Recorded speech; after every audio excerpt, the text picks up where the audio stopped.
শুরু করুন মিতা।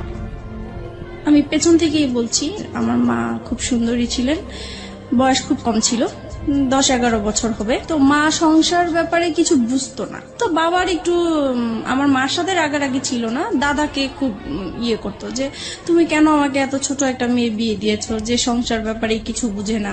তো এরকম করে বাবা বিয়ের কিছুদিন পরেই চলে গেছে। পরে যাই হোক, একটা সময় আমি পেটে আসি আমার মার। তো তখন থেকে আমার বাবা আবার বাড়িতে কম আসতো, ঢাকায় বেশি থাকতো। কি করতেন ঢাকাতে? ঢাকায় তখন সে ওই যে হোটেলে চাকরি করতেন। জি। তারপরে আমি হওয়ার পরে আমার বাবাকে খবর দিয়েছেন দেখার জন্য। তো আসছে উনি, আসার পরে আবার চলে গেছেন। তো বাবা বাড়িতে আসা যাওয়ার খুব গ্যাপ ছিল। তো এটা হয়তো বা আমার মার পছন্দের ছিল না। পরে এক সময় উনি আরেকটা সম্পর্কে জড়িয়ে যান। আপনার বাবা? না, আমার মা। আপনার মা আরেকটা সম্পর্কে জড়িয়ে যান? জি। আমি তখন 15 কিংবা 20 দিনের মতো আমার বয়স। ওই সময়টাতে আরেকটা সম্পর্কে জড়িয়ে যায়? জি। ওকে। পরে হচ্ছে মা আমাকে রেখেই চলে গেছেন, ওনার সাথে চলে গেছেন। উনি বিয়ে করবে না, উনি মজা করার জন্যই সম্পর্কটা করেছিলেন। তো যখন উনি বিয়ে করছে না, তখন ওই মুহূর্তে সে পরে আমার বাবার কাছে আসছিল। তো আমার বাবা বলতেছে যে আমার অতটুকু ছোট বাচ্চা ফেলে তুমি চলে গেছে, এখন আর আমি তোমাকে নিব না। ওকে, তারপরে উনি ওনার বাবার বাড়ি গিয়েছেন, ওখানে উনি জায়গা পায়নি। তখন উনি কি করবে, তো এই সময় উনি নাকি মানে মেন্টালি অসুস্থ হয়ে পড়েন। তো পরে ওনাকে ওনার বাবা মা এখন আশ্রয় দিতেই হবে, যেহেতু অসুস্থ হয়ে গেছে, কেউ নাই। তো মা এরকম চিকিৎসা অবস্থায় থাকেন। আর আমাকে আমার বাবার বোন ছিল যে ওনার কাছে আমাকে রাখতে দিয়েছেন। আপনার মা যখন মা হলেন সেই সময়টাতে তার বয়সটা কত? তখন তার 15 থেকে 16 বছর। একদমই কিশোরী বয়স। জি। তারপরে আমি আমার ফুপুর কাছেই বড় হয়েছি প্রায় 3 বছর পর্যন্ত। তারপরে আমার ফুপু প্রেগনেন্ট হয়ে যায় অবস্থাতে, তখন বাবা সেই মুহূর্তে কি করবে, পরে বাবা আমাকে ঢাকায় নিয়ে গেল। ঢাকায় নিয়ে যাওয়ার পরে ছোট্ট একটা বাচ্চা, উনি কাজও করতেছেন, আবার ওখানেই আমাকে রাখার ব্যবস্থা করছেন। তো হচ্ছে না আসলে বিষয়টা। পরে বাবা যেখানে থাকতো সেখানে আরেকটা ইয়েকে পছন্দ হয়, মানে দ্বিতীয়বার ওনাকে বিয়ে করেন। তো এইভাবে বিয়ে দেওয়ার পরে ফার্স্ট ওয়াইফের সাথে কি ডিভোর্স হলো আপনার বাবার? হ্যাঁ, ওটা তো ডিভোর্স। প্রথম স্ত্রীর সাথে ডিভোর্স হয়ে গেল। জি। ওকে। তারপরে তো এখন এই মার সাথেই সম্পর্ক। তারপরে মা আমাকে পালতেছে ভালোই, নিজের মেয়ের মতোই আদর যত্ন করছে। তো একসময় আমার এই মাও প্রেগনেন্ট হয়ে যায়। তারপরে তো ওনারও একটা মেয়ে হয়। এই মেয়ে হওয়ার পর থেকে আমি এখন বুঝতে পারছি যে একটু ভালোবাসাটা যেন ডিফারেন্ট হয়ে গেছে, আগের মতো না। কিন্তু তারপরও মনে হয় নাই, মানে আমি তখন জানতামও না যে সে আমার সেকেন্ড মা বা কিছু, লোকের কাছে শুনতাম। তারপরে যাই হোক, এরকম করে অনেক বছর হয়ে গেছে। তারপরে এক সময় আমার বাবা মানে বলছে যে আমি তো আর এখানে হচ্ছে না, আমি একটু দেশের বাইরে যাব। তো উনি দেশের বাইরে চলে গেলেন। উনি এভাবে টাকা পাঠাচ্ছেন। আমার মা আবার অত শিক্ষিত ছিল না, টাকা পয়সার হিসাব টিসাব রাখতে পারেনি। তো বাবার মাঝখানে খুব অসুস্থ হয়ে যায়। অসুস্থ হওয়ার পরে থেকে উনি চলে আসার পরে বাবার ধারণা ছিল যে তার ব্যাংকে হয়তোবা কিছু টাকা আছে যেটা দিয়ে উনি কিছু করতে পারবেন। তো বাবা এসে দেখে যে আসলেই কোনো টাকা পয়সা নাই। তারপর থেকে তো মার সাথে মানে রাগারাগি, তারপরে মারধর করে একটা সময় মাকে। এগুলো আপনি নিজের চোখে দেখেছেন? নিজের চোখে দেখেছি। মানে বাবার ধারণা ছিল যে আমার মা হয়তো বা তার বাবার বাড়ি টাকাগুলো দিয়ে দিয়েছেন এর জন্য। তো এর জন্য খুব মারধর হতো। এই বিষয়গুলো আমার খুব মানে ব্রেনে কাজ করতো যে কেন এরকম হলো। তো এগুলো দেখতে দেখতে একসময় খুবই অসুস্থ হয়ে যায় আমি। তো আমার বাবার দুঃসম্পর্কে একটা ভাই আছেন, উনি হচ্ছে ডাক্তারের কম্পাউন্ডারে চাকরি করতেন। তো আমাকে বলেছে তুমি যেহেতু অসুস্থ হয়ে গেছো, তাহলে চলো তুমি আমার ডাক্তার তোমাকে দেখাবো। তো গিয়েছি, ওখানে আমার প্রেশার মাপে প্রচুর হাই প্রেশার হয়ে গেছে। তো উনি বলতেছে ওষুধ দিয়েছেন কিছু, আর এমনিতে সাজেস্ট করেছেন যে যদি বাইরে কোথাও বেরিয়ে আসে তাহলে ভালো হবে। তো তখন আমার ওই চাচাটা বলতেন যে ঠিক আছে, তাহলে চলো আমার বোনের বাড়ি তুমি বেড়ায় আসবা। তো বাবাকে বললো, পরে আমি ওখানে গিয়েছি। ওখানে যাওয়ার পরে হচ্ছে ওই চাচার বোনের হচ্ছে ননদের ছেলের সাথে আমার পরিচয় হয় ওখানে। ওকে। উনি দেখে আমাকে পছন্দ করে এক সময় আমাকে ফোর্স করে ওনাকে ভালোবাসার জন্য। তো আমি বলতেছি যে তখন কোন ক্লাসে পড়েন আপনি? তখন 6 ক্লাস 6 পড়েন। তার মানে আপনার বয়স 11 থেকে 12 বছর। যে ছেলেটা আপনাকে প্রপোজ করলো সে আলটিমেটলি আপনার ওই ডাক্তার কম্পাউন্ডারের কোন এক আত্মীয়, রাইট? জি। ওকে। সেই ছেলেটার বয়স কত ছিল? উনি তখন ইন্টারমিডিয়েট দিয়েছেন। ফাইন। তারপর তারপর আমাকে বলতেছে যে তোমাকে আমার খুব পছন্দ হয়েছে, তোমার সাথে আমি ভালোবাসার সম্পর্ক করতে চাই। তখন আমি বলেছি যে আমি তো করব না। তো বলতেছে কেন, তুমি কেন রাজি না? তো আমার ফ্যামিলির যে ব্যাপারগুলো এগুলো নিয়ে তার সাথে ডিসকাস করলাম। তখন সে বলতেছে যে দেখো, আমি তোমাকে পছন্দ হয়েছে, তোমার কি আছে না আছে এগুলো আমার দরকার নেই, তোমার সাথে আমার বিয়ে হবে এটাই হচ্ছে বড় কথা, আর কারো দরকার নেই। তো তখন আমি বললাম যে ঠিক আছে, এটা নিয়ে আমি চিন্তা করব, তারপর আপনাকে জানাবো। তো বলতেছে তুমি তো চলেই যাবা, তাহলে তোমার সাথে আমার যোগাযোগ হবে কিভাবে? তখন পরে ওনার অ্যাড্রেসটা নিয়ে আসলাম আর আমার অ্যাড্রেসটা দিয়ে আসলাম। তারপরে হচ্ছে উনি অনেকদিন পরে আমাকে একটা চিঠি পাঠায়। তো চিঠি পাঠানোর পরে চিঠিটা পড়ে ভালোই লাগলো।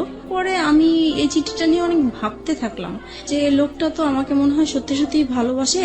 আর যেহেতু আমার এই বাসায় থাকতে ইচ্ছা করে না, বাবা মার ঝগড়াঝাটি, এখন যদি আমি কোথাও চলে যাই এই সংসার থেকে, তাহলে হয়তোবা আমার এই অশান্তিটা হবে না, আমি ভালো থাকবো। ওই কথা চিন্তা করে পরে আমি রাজি হয়ে গেলাম। পরে আমি একটা চিঠি পাঠালাম যে হ্যাঁ আমি রাজি আছি। তো এরকম করে আমাদের প্রায় প্রতি সপ্তাহে 2টার মতো চিঠি আসতো, এরকম দেওয়া নেওয়া হতো।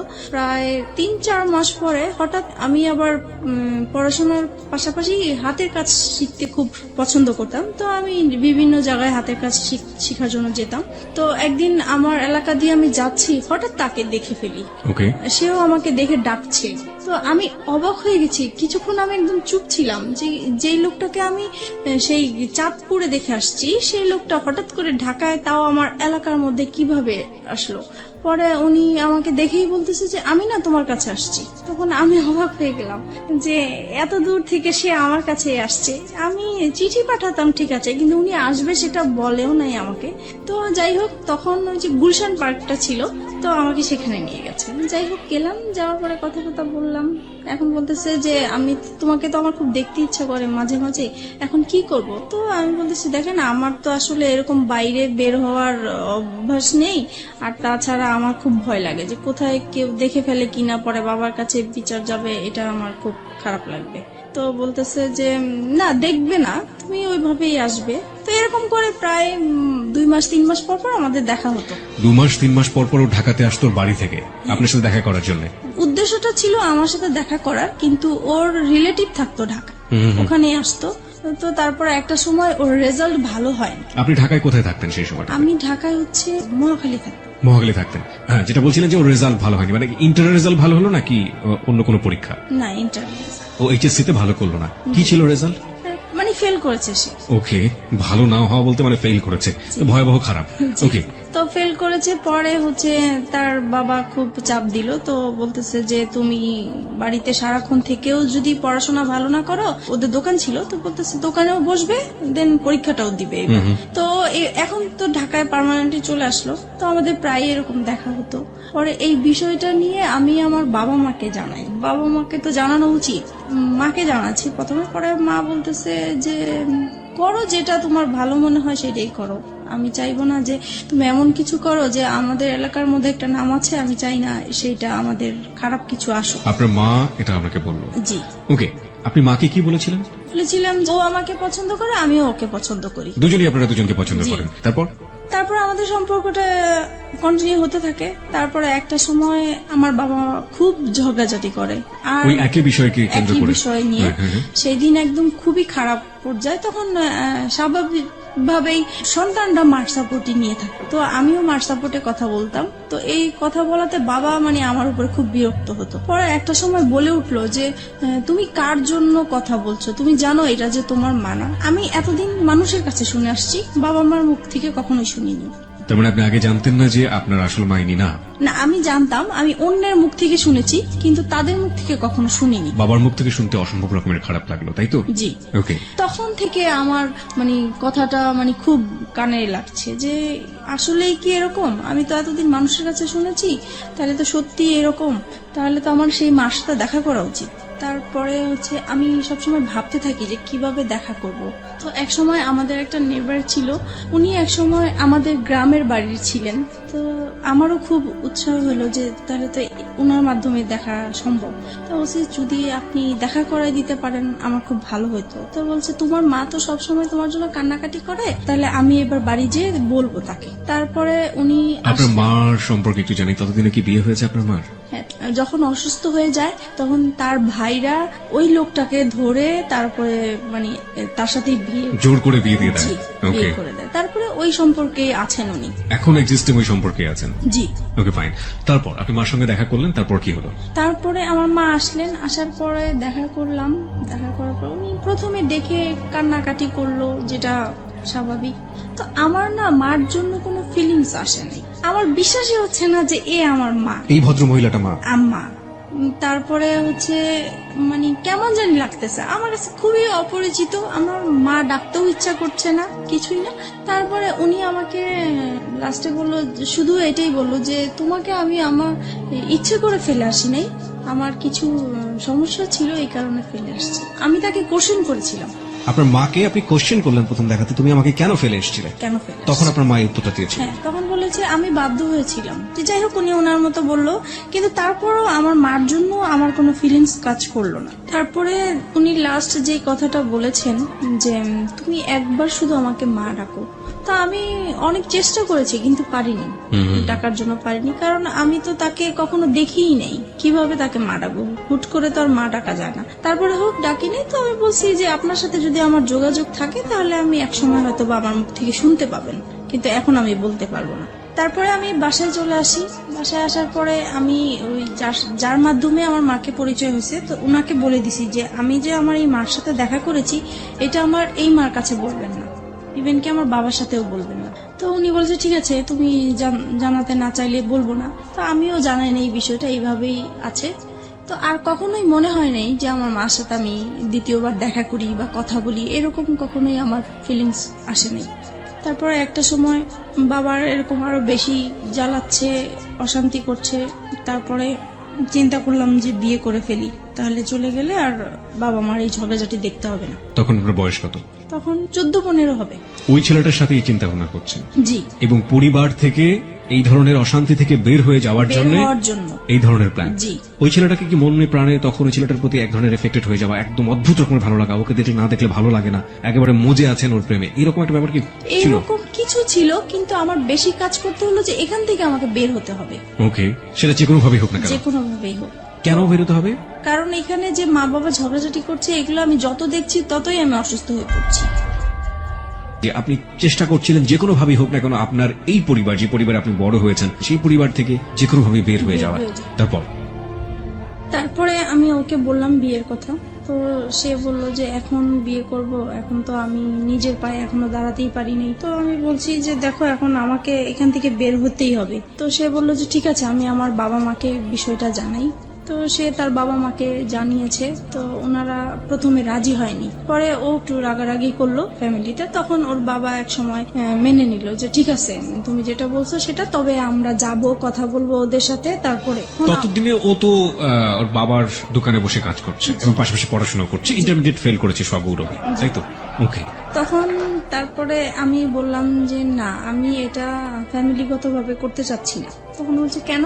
আমি বলতেছি এখানে অনেকগুলো প্রবলেম আছে, আমি তো তোমাকে আগেই বলেছি যে আমার বাবার টাকা পয়সা নাই, সে অনুষ্ঠান করে বিয়ে দিতে পারবে না। তারপরে বলতেছে দেখো, বাবা মা এখন চাচ্ছে, কি করব? পরে আমি বলতেছি দেখো, এখন যদি আমাকে তুমি ভালোবেসে থাকো, বিয়ে যদি করতে হয় একা করতে হবে, কারণ আমি আমার বাবার অবস্থা জানি, আমি নতুন করে অশান্তি দিতে পারবো না। তখন সে রাজি হয়ে গেল বিষয়টা। তো আমরা একদিন ঘুরতে গিয়েছিলাম, ওখান থেকে হঠাৎ করে সে আমাকে কাজে অফিসে নিয়ে যায়। আমিও জানতাম না যে আজকে আমার বিয়ে হবে। তারপরে হচ্ছে বিয়ে করে ফেলি। তখন আমার 18 বছর হয়নি, কিন্তু ওখানে 18 বছর দেওয়া হয়েছে। 3 লাখ টাকা কাবিননামা হয়। বিয়ে করার পরে এখন ওর বাবা মার কাছে জানিয়েছে। ওর বাবা মা বলছে আমরা যেখানে রাজি হয়েছিলাম তুমি সেখানে একা কেন করলে, কেন করতে গেলে? রাইট। তারপরে বলতেছে তাহলে তুমি আমার বাড়িতে আর উঠবা না। তো এখন ও কোথায় যাবে? পরে কি করব, আমি আমাদের বাসায় নিয়ে আসলাম। পরে মাকে বলেছি, বাবাকে বলেছি, কারণ তাদের আমার মনে হচ্ছে তারা খুশি হয়েছে, যেহেতু তাদের কোনো টাকা পয়সা খরচ হচ্ছে না। তারপরে যাই হোক, আমরা ওখানেই ছিলাম প্রায় 2-3 মাস। পরে আমার হাজবেন্ডের খালা আছে, বড় খালা, ওরা সবাই ওই খালার কথা শুনেই চলে। তো ওনাকে জানিয়েছে বিষয়টা। তো উনি ওর বাবাকে যেভাবেই হোক ম্যানেজ করেছে। 2-3 মাস পরে আমাকে মেনে নেওয়া হয়। পরে আমি ওর সাথে চাঁদপুরে চলে গেলাম। আমার শ্বশুর মানে মেনে নিতে হবে দেখেই মেনে নেওয়া, কিন্তু মন থেকে যে মেনে নেওয়া সেটা আসলে হয়নি। ওনাকে সালাম করলে কখনোই সালামের উত্তর নিত না। আচ্ছা, তাছাড়া আমার সাথে কথা বলতো না। তারপরে আমি যদি ভাত বাড়তে যেতাম টেবিলে, উনি কখনোই খেতে আসতো না। আর সারাক্ষণ ওনার ছেলেকে বকা, এমনকি আমার সামনে মারতেও গিয়েছে যে কেন তুমি এরকম মেয়ে বিয়ে করলা। বড় ছেলে নিয়ে সবারই একটা আশা ছিল। তারপর হয়েছে যেটা এখন শাশুড়ি কেমন ব্যবহার করতো, বাকি মেম্বার যারা ছিল তারা কেমন ব্যবহার করতো? মোটামুটি ভালোই ছিল, কিন্তু শাশুড়ি ননদ এরা সবসময় আমাকে ভুল ধরার চেষ্টা করতো। আচ্ছা, তাদের মন পাওয়ার জন্য আমি সবকিছু কাজ করেছি, তারপরেও সব সময় ভুল ধরতেই থাকতো। এক সময় হয়েছে কি, বড় ধরনের একটা ঝগড়া হয়েছে। সেটা হচ্ছে আমার শ্বশুর শাশুড়িরা ওনারা চিটাগাং গিয়েছে বেড়ানোর জন্য। যেহেতু ঢাকায় বড় হয়েছি, পুকুর দেখে আমার খুব ইচ্ছা হয়েছে যে আমি একটু পুকুরে গোসল করবো। ওকে, ওনাদের বাড়ির কেউ আবার পুকুরে গোসল করেন, ওনারা খুব পর্দাশীল মানুষ। ছেলের বউ কেন পুকুরে গোসল করবে, কিন্তু পুকুরটা চারপাশে ঢাকা ছিল। ওকে, তারপরেও মানে পুকুরটা পর্দাসীন পুকুর। জি, তারপরে ওখানে আমি গোসল করেছি। আমার দেবরটা হচ্ছে কি, মানে আমার সাথে এরকম আচরণ করতে মনে হয় যে আমার ভাসুর, সে আমাকে পরিচালনা করবে। তো এটা আমার পছন্দ হতো না। তো সে এসে আমাকে বলতেছে, কি ব্যাপার, আপনি কেন পুকুরে গোসল করলেন, এই সেই, আপনি জানেন না পুকুরে গোসল করে আমাদের পছন্দ না। তো বলছে আমার একটু ভাল লাগছে, আর বাড়িতে তো কেউ ছিল না। এই নিয়ে সে আমার বাবা মা তুলে গালাগালি শুরু করছে। আপনার হাজবেন্ড কি করছিল তখন? ও তো ঢাকায় থাকতো, আমি বাড়িতে থাকতাম। আচ্ছা, তারপরে হচ্ছে গালাগালি করতেছে আমার বাবা মাকে। তখন আমার খুব খারাপ লাগলো যে আমি অন্যায় করছি, আমার বাবা মাকে কেন গালিগালি করবা। তখন আমিও তার বাবা মাকে গালাগালি করি। পরে হচ্ছে সে ইমিডিয়েটলি সে আমার শ্বশুর শাশুড়িকে ফোন দিয়েছে। তারা মানে তখনই একদম চিটাগাং থেকে চলে আসছে, আমার বিচার হবে। আমার হাজবেন্ডকেও খবর দিয়ে আনা হয়েছে। তারপরে সেই আসরে কি হলো, সেখানে বলছে যে আমাকে আমার শ্বশুর শাশুড়ির কাছে মাপ চাইতে হবে বাদরে। তা বলছি ঠিক আছে, আমি যদি অন্যায় করে থাকি আমি মাপ চাবো, কিন্তু সে যে আমার বাবা মাকে বকা দিছে, তাহলে আগে সে আমার বাবা মার কাছ থেকে পা ধরে মাপ চাই আসো, তারপরে আমি যাবো। বলো হ্যাঁ, বউ হয়ে এত বড় কথা, এতগুলো মুরব্বী মানুষ আমরা বসে আছি। তারপরে আমার হাজবেন্ড এসে বলতেছে মাপ চাও মাপ চাও। আমি বলতেছি না, আমি তো চাইবো না, আগে আমার বাবা মার কাছে মাপ চাই আসুক, তারপরে আমি যাবো। পরে এই কথা বললাম কেন, সে সবার সামনে আমাকে অনেক মারধর করলো। এই সে প্রথম আমার গায়ে হাত তোলে। আমি বিয়ের কতদিন পরে? প্রায় 3-4 মাস পরে। ওকে, পরে সেদিন রাতে আমার প্রচুর রাগ উঠলো। তারপরে আমি করলাম হচ্ছে যে তাকে বললাম রাগের মাথায় যে কালকের মধ্যে যদি আমাকে ঢাকায় নিয়ে না যাও, তাহলে আমার এখানে লাশ দেখবো আমার।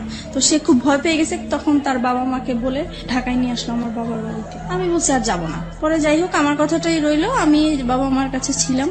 এক সময় পরে বাবা আবারও সেই তো ঝগড়াঝাটি আছেই বাবার সংসারে। তখন একদিন আমি খুব রাগ হইলাম বাবার সাথে। তখন বাবা আমাকে বলেছে যে তুমি এখন অন্যের হয়ে গেছে, এখন আর আমাদের কেউ না, তুমি আমাদের সংসারে কিছু বলতে আসবা না। এই সে আরো কিছু বকা দিল আমাকে। পরে বলতেছে, বাবা বলতেছে তুমি কালকের মধ্যে আমার ঘর থেকে বের হয়ে যাবে, আমি কালকে যেন তোমাকে আর দেখতে না চাই। পরে মা বলতেছে যে তোর বাবা তো অনেক রেগে গেছে, তা কাজ কর, আমি তোকে একটা আলাদা বাসা নিয়ে দেই, ও আসলে পরে ওকে বলবো আমি সবকিছু। তখন আমি আমার মার কাছাকাছি একটা বাসা নিলাম। পরে ও বাড়ি থেকে আসছে হঠাৎ করে, তো মার বাসায় আসছে। এখন দেখতেছে আমি নাই। তো মাকে জিজ্ঞেস করলো কি ব্যাপার, ও কোথায়? তো বলতেছে ও তো আলাদা বাসা নিয়েছে। তখন তো সে খেপে গেল, কেন সে বাসা নিবে? সে তো আমাকে বলেছিল যে তার বাবার বাড়ি অন্তত 2 থেকে 3 বছর থাকবে, তারপরে সে আলাদা কিছু করবে। এখনই সে করলো, আমার তো কিভাবে কি করব আমি। তারপর থেকে মানে আমাদের এতদিন পর্যন্ত মানে ভালোই ছিল, আমাদের সংসার জীবন বলেন, ভালোবাসা সম্পর্ক বলেন, সবকিছুই ভালো ছিল। যে আলাদা বাসা নিলাম, এখন ওর ইনকাম করতে হবে। বাবা মা চাপ দিচ্ছে যে নিজে নিজে বিয়ে করেছো, তারপরে বউকে আবার বাবার বাড়ি রেখে আসছো, তো এটা তো ঠিক হয়নি। তোমার শ্বশুর বাড়ি থেকে কিছু না পাই, অন্তত বউ সেবাটা তো আমাদের পাওয়া উচিত, তুমি কেন আমাদের বউ সেবা থেকে বঞ্চিত রাখছো? এই তো তার মাথায় একটা প্রেশার আছে। তারপরে এভাবে আমাদের প্রায় 2টা বছর কেটে যায়। বাসার খরচটা কিভাবে আসতো? পরে ও ওর বাবার দোকান থেকে নিয়ে আসতো টাকা পয়সা, প্রতি মাসে মাসে টাকা পয়সাগুলো নিয়ে আসতো? জি। ওকে, এবং এটার জন্য পারিবারিক ভাবে ওকে বিভিন্ন রকমের হ্যাসেল পোহাতে জি হতো? জি। তারপরে আমার বেবি পেটে আসে। তো একটা সময় বুঝতে পারলাম যে আমার বেবি হওয়ার পর থেকে আমার হাজবেন্ডের অ্যাটিটিউড একটু আলাদা হয়ে যাচ্ছে, কি রকম যেন হয়ে যাচ্ছে, খিটখিটে মেজাজ হয়ে যাচ্ছে।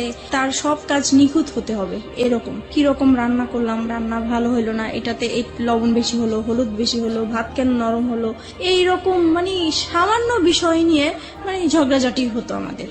মেয়েকে কেন টাইম মতো খাওয়ালাম না। তারপরে একটা সময় যখন এগুলো নিয়ে বাড়তে থাকলো তখন তার আবেগের কথাগুলো আসলো, হ্যাঁ তোমাকে বিয়ে করে আমি কিছুই পাই নাই, আমি অনেক কিছু পেতাম, তোমার যেটা আরো সুন্দর মেয়ে বিয়ে করতে পারতাম, আরো ভালো ফ্যামিলির মেয়ে বিয়ে করতে পারতাম। মানে এইভাবে সে আজে বাজে কথা বলতেই থাকে, বলতেছে আজ পর্যন্ত তো আমার বাবা মাকে তোমরা কোনোদিন ইনভাইট করতে পারো নাই। তখন আমি বলতাম যে এগুলো তো আমি আগে থেকেই তোমাকে বলে ক্লিয়ার করছি। বলেছে তখন তো আমি অন্ধ ছিলাম, আমি এসব বুঝতে পারি নাই, আমার মনে হচ্ছে তুমি আমাকে ব্ল্যাক ম্যাজিক করেছো হয়তো বা। ওই সময়টাতে?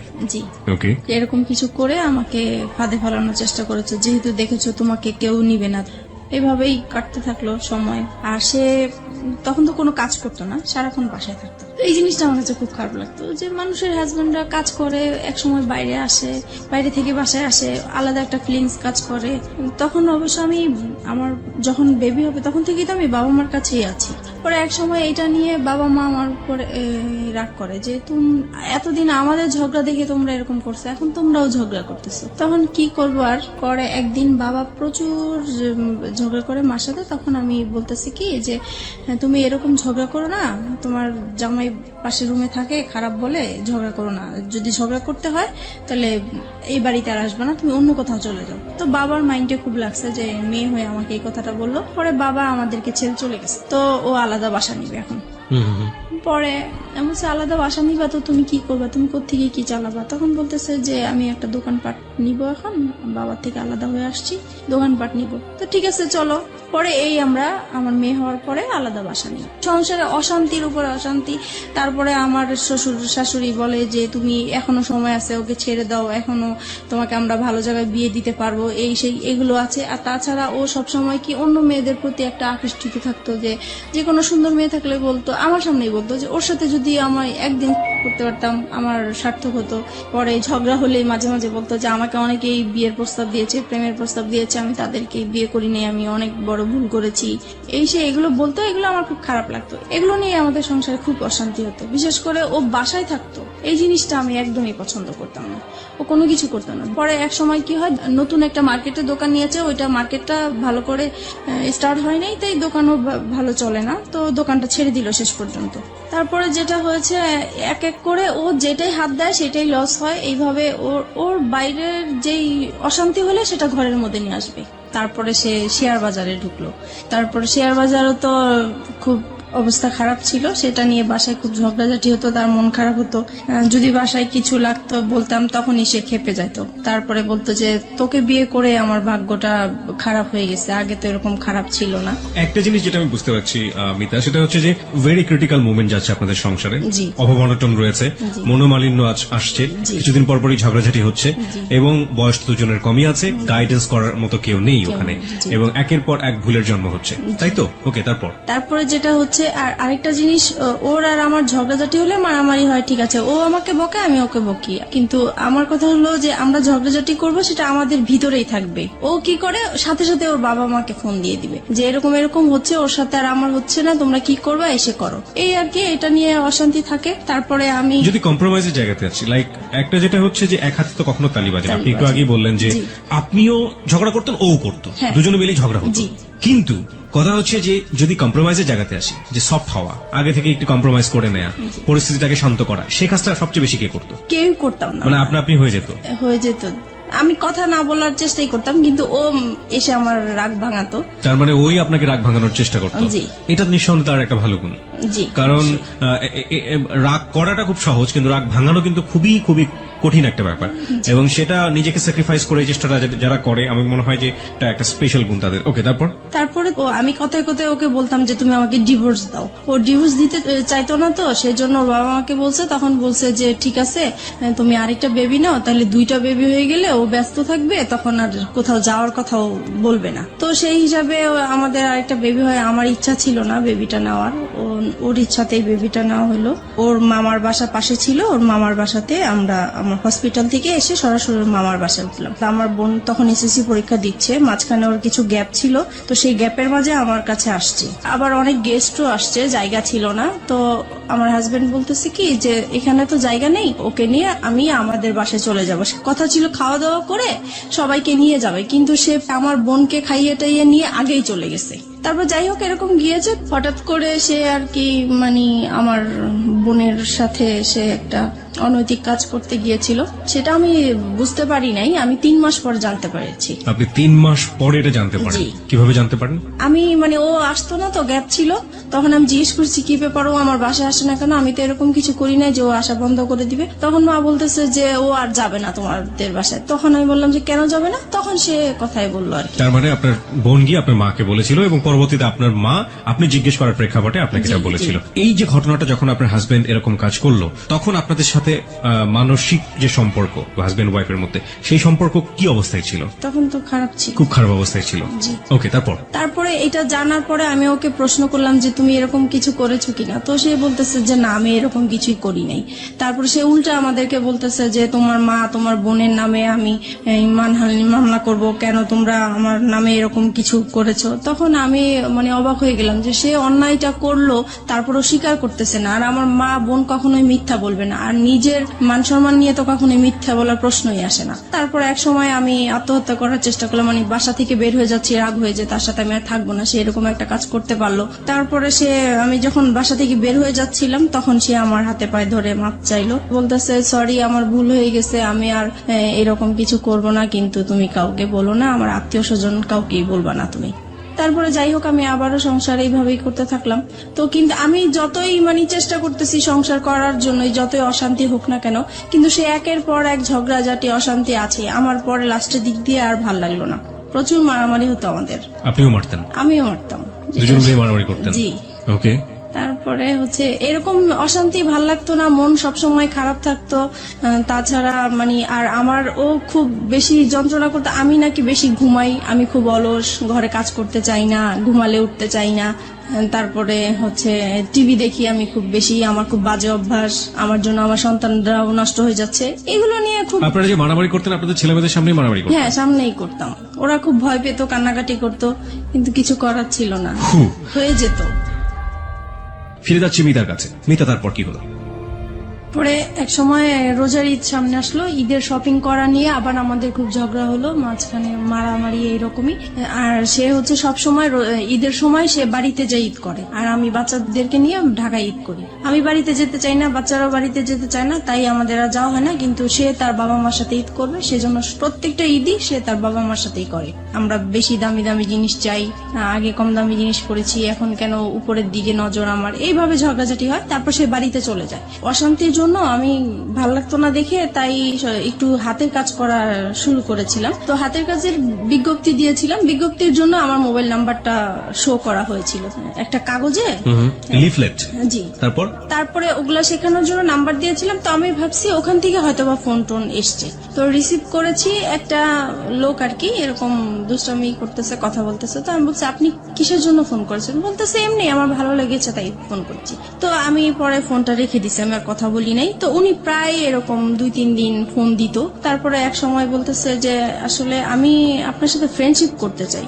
সেই সময় কি আমার তো মন মেজাজ খারাপ ছিল, ভালো লাগতো না। তখন কেন জানি হঠাৎ করে মনে হয়েছে যে সে শুধু ফ্রেন্ডশিপ করতে চায়, কথাই বলতে চায়, তাই কথা বললে সমস্যা কি। সপ্তাহখানিক কথা বলেছি পরে একদিন সে আমাকে বলতেছে কি যে আপনাকে আমি দেখতে চাই একটু। যাই হোক আমরা রাজি হয়েছি দেখা করার জন্য, দেখা করতে গিয়েছে আমার বাসায়। এক সপ্তাহের মধ্যে আপনি রাজি হয়ে গেলেন?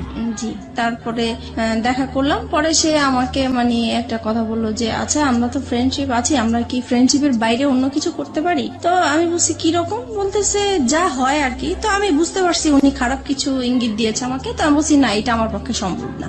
তারপর এই বলে আমি পরে ওখান থেকে তার সাথে আমার সম্পর্ক শেষ হয়ে গিয়েছে। Fine, let me no one thing, আপনার সম্পর্কে উনি কতটুকু জানতেন? আপনার যে 2 সন্তান হ্যাঁ, আছে? আমি সবই বলেছি, আমাদের কথা এগুলোই হতো, আমার সংসারে কি হয়েছে না হয়েছে, আমার কিভাবে বিয়ে হয়েছে। আপনি সবকিছুই এক সপ্তাহের মধ্যে তাকে শেয়ার করে দিয়েছেন? জি। মানে আমার তো কখনোই ফ্রেন্ড ছিল না, তাই প্রথম তাকে পেয়েছি, ফ্রেন্ডশিপ যেহেতু করে ফেলেছি সেজন্য আমি আমার কথাগুলো বলেছি, মানে একটু হালকা হওয়ার জন্য বলতে চেয়েছিলাম। Okay fine. এবং এটা জানার পরে সে আপনাকে ফার্স্ট দেখা হতে সে আপনাকে ধরনের একটা অফার করলো? জি। তারপরে আমার কাছে খুব খারাপ লাগলো বিষয়টা যে আমি তাকে তো সবকিছু আমি তাকে বলেছি, সে কেন আমাকে এই ধরনের প্রস্তাব দিবে। পরে আমি আর তার সাথে কথা বলি নাই। পরে সে ফোন দিত আমাকে, প্রায় আমি রিসিভ করতাম না। পরে অনেক ডিস্টার্ব করতো দেখে পরে একদিন রিসিভ করে বলতেছে আপনি আমাকে আর ফোন দিবেন না, আপনার সাথে আমি আর কথা বলতে চাই না। তো যাই হোক এখানেই স্টপ হয়ে গেল। এটা তার খুব মাইন্ডে লাগলো যে আমি তাকে এইভাবে ইগনোর করলাম। তারপরে সে আমার নাম্বারটাই তার ফ্রেন্ডকে দিল। আমি এটা জানতাম না যে তার ফ্রেন্ড। প্রায় 1-2 মাস পরে আমাকে আবার একটা রং নাম্বার থেকে ফোন আসছে। তো এবার ভাবছি যে আর কোনো ফোন ধরবো না, কারণ রং নাম্বারে আসলে সবাই ভালো থাকে না। পরে ওই নাম্বারটা থেকে প্রায় ফোন টোন আসে। তারপরে এত ফোন আসে, নিশ্চয়ই আমার কোনো কাস্টমার হতে পারে বা কিছু, ধরি। তো সেই একই রকম কথাবার্তা বলতেছে, ওনার পরিচয় দিল। তারপরে আমি কথা বলতে শুরু করলাম। পরে বলল যে আসলে আপনি কি চান, আমি ওনাকে জিজ্ঞেস করলাম। তো উনি বলতেছে আসলে আপনার সাথে আমি ফ্রেন্ডশিপ করতে চাই। আমি বলছি যে না, আমি কারোর সাথে ফ্রেন্ডশিপ করবো না, আপনি ভুল জায়গায় ফোন দিয়েছেন। প্রায় 3 মাস পরে উনি আবার ফোন দিয়েছে। তো সেই সময় তো আর আমার নাম্বারটা মনে ছিল না, আমি বুঝতেও পারি নাই যে উনি ফোন দিয়েছেন। তারপরে উনি বলতেছে দেখেন আসলে আমি আপনার কাছে কিছুই চাই না, আমিও নিজে খুব মানসিক অবস্থা খুব খারাপ, তাই আমি চাই আপনার সাথে একটু ফ্রেন্ডশিপ করার জন্য। তো আমি আবারও আমার মনটা জানি কেমন হয়ে গেলাম। তো আমি ভাবলাম ঠিক আছে, দেখি, সবাই তো আর খারাপ হতে পারে না, কথা বলে দেখি। তো এইভাবে ওনার সাথে কথা বলতে বলতে প্রায়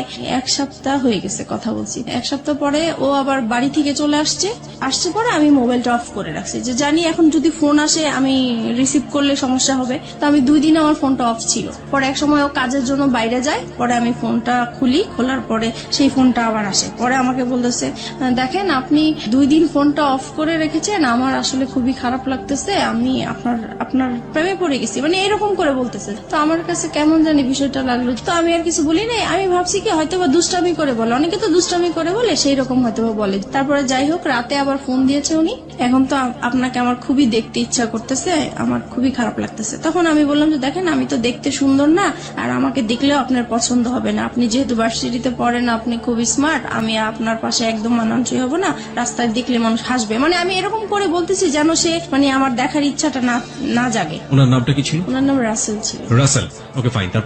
তারপরে হচ্ছে এখন বলতেছে দেখা করব। তো আমি ভাবলাম যে দেখা করব তো, আর আমার এই বিজনেসের কারণে আমার কাঁচামাল আনার জন্য মার্কেটে যেতে হয়।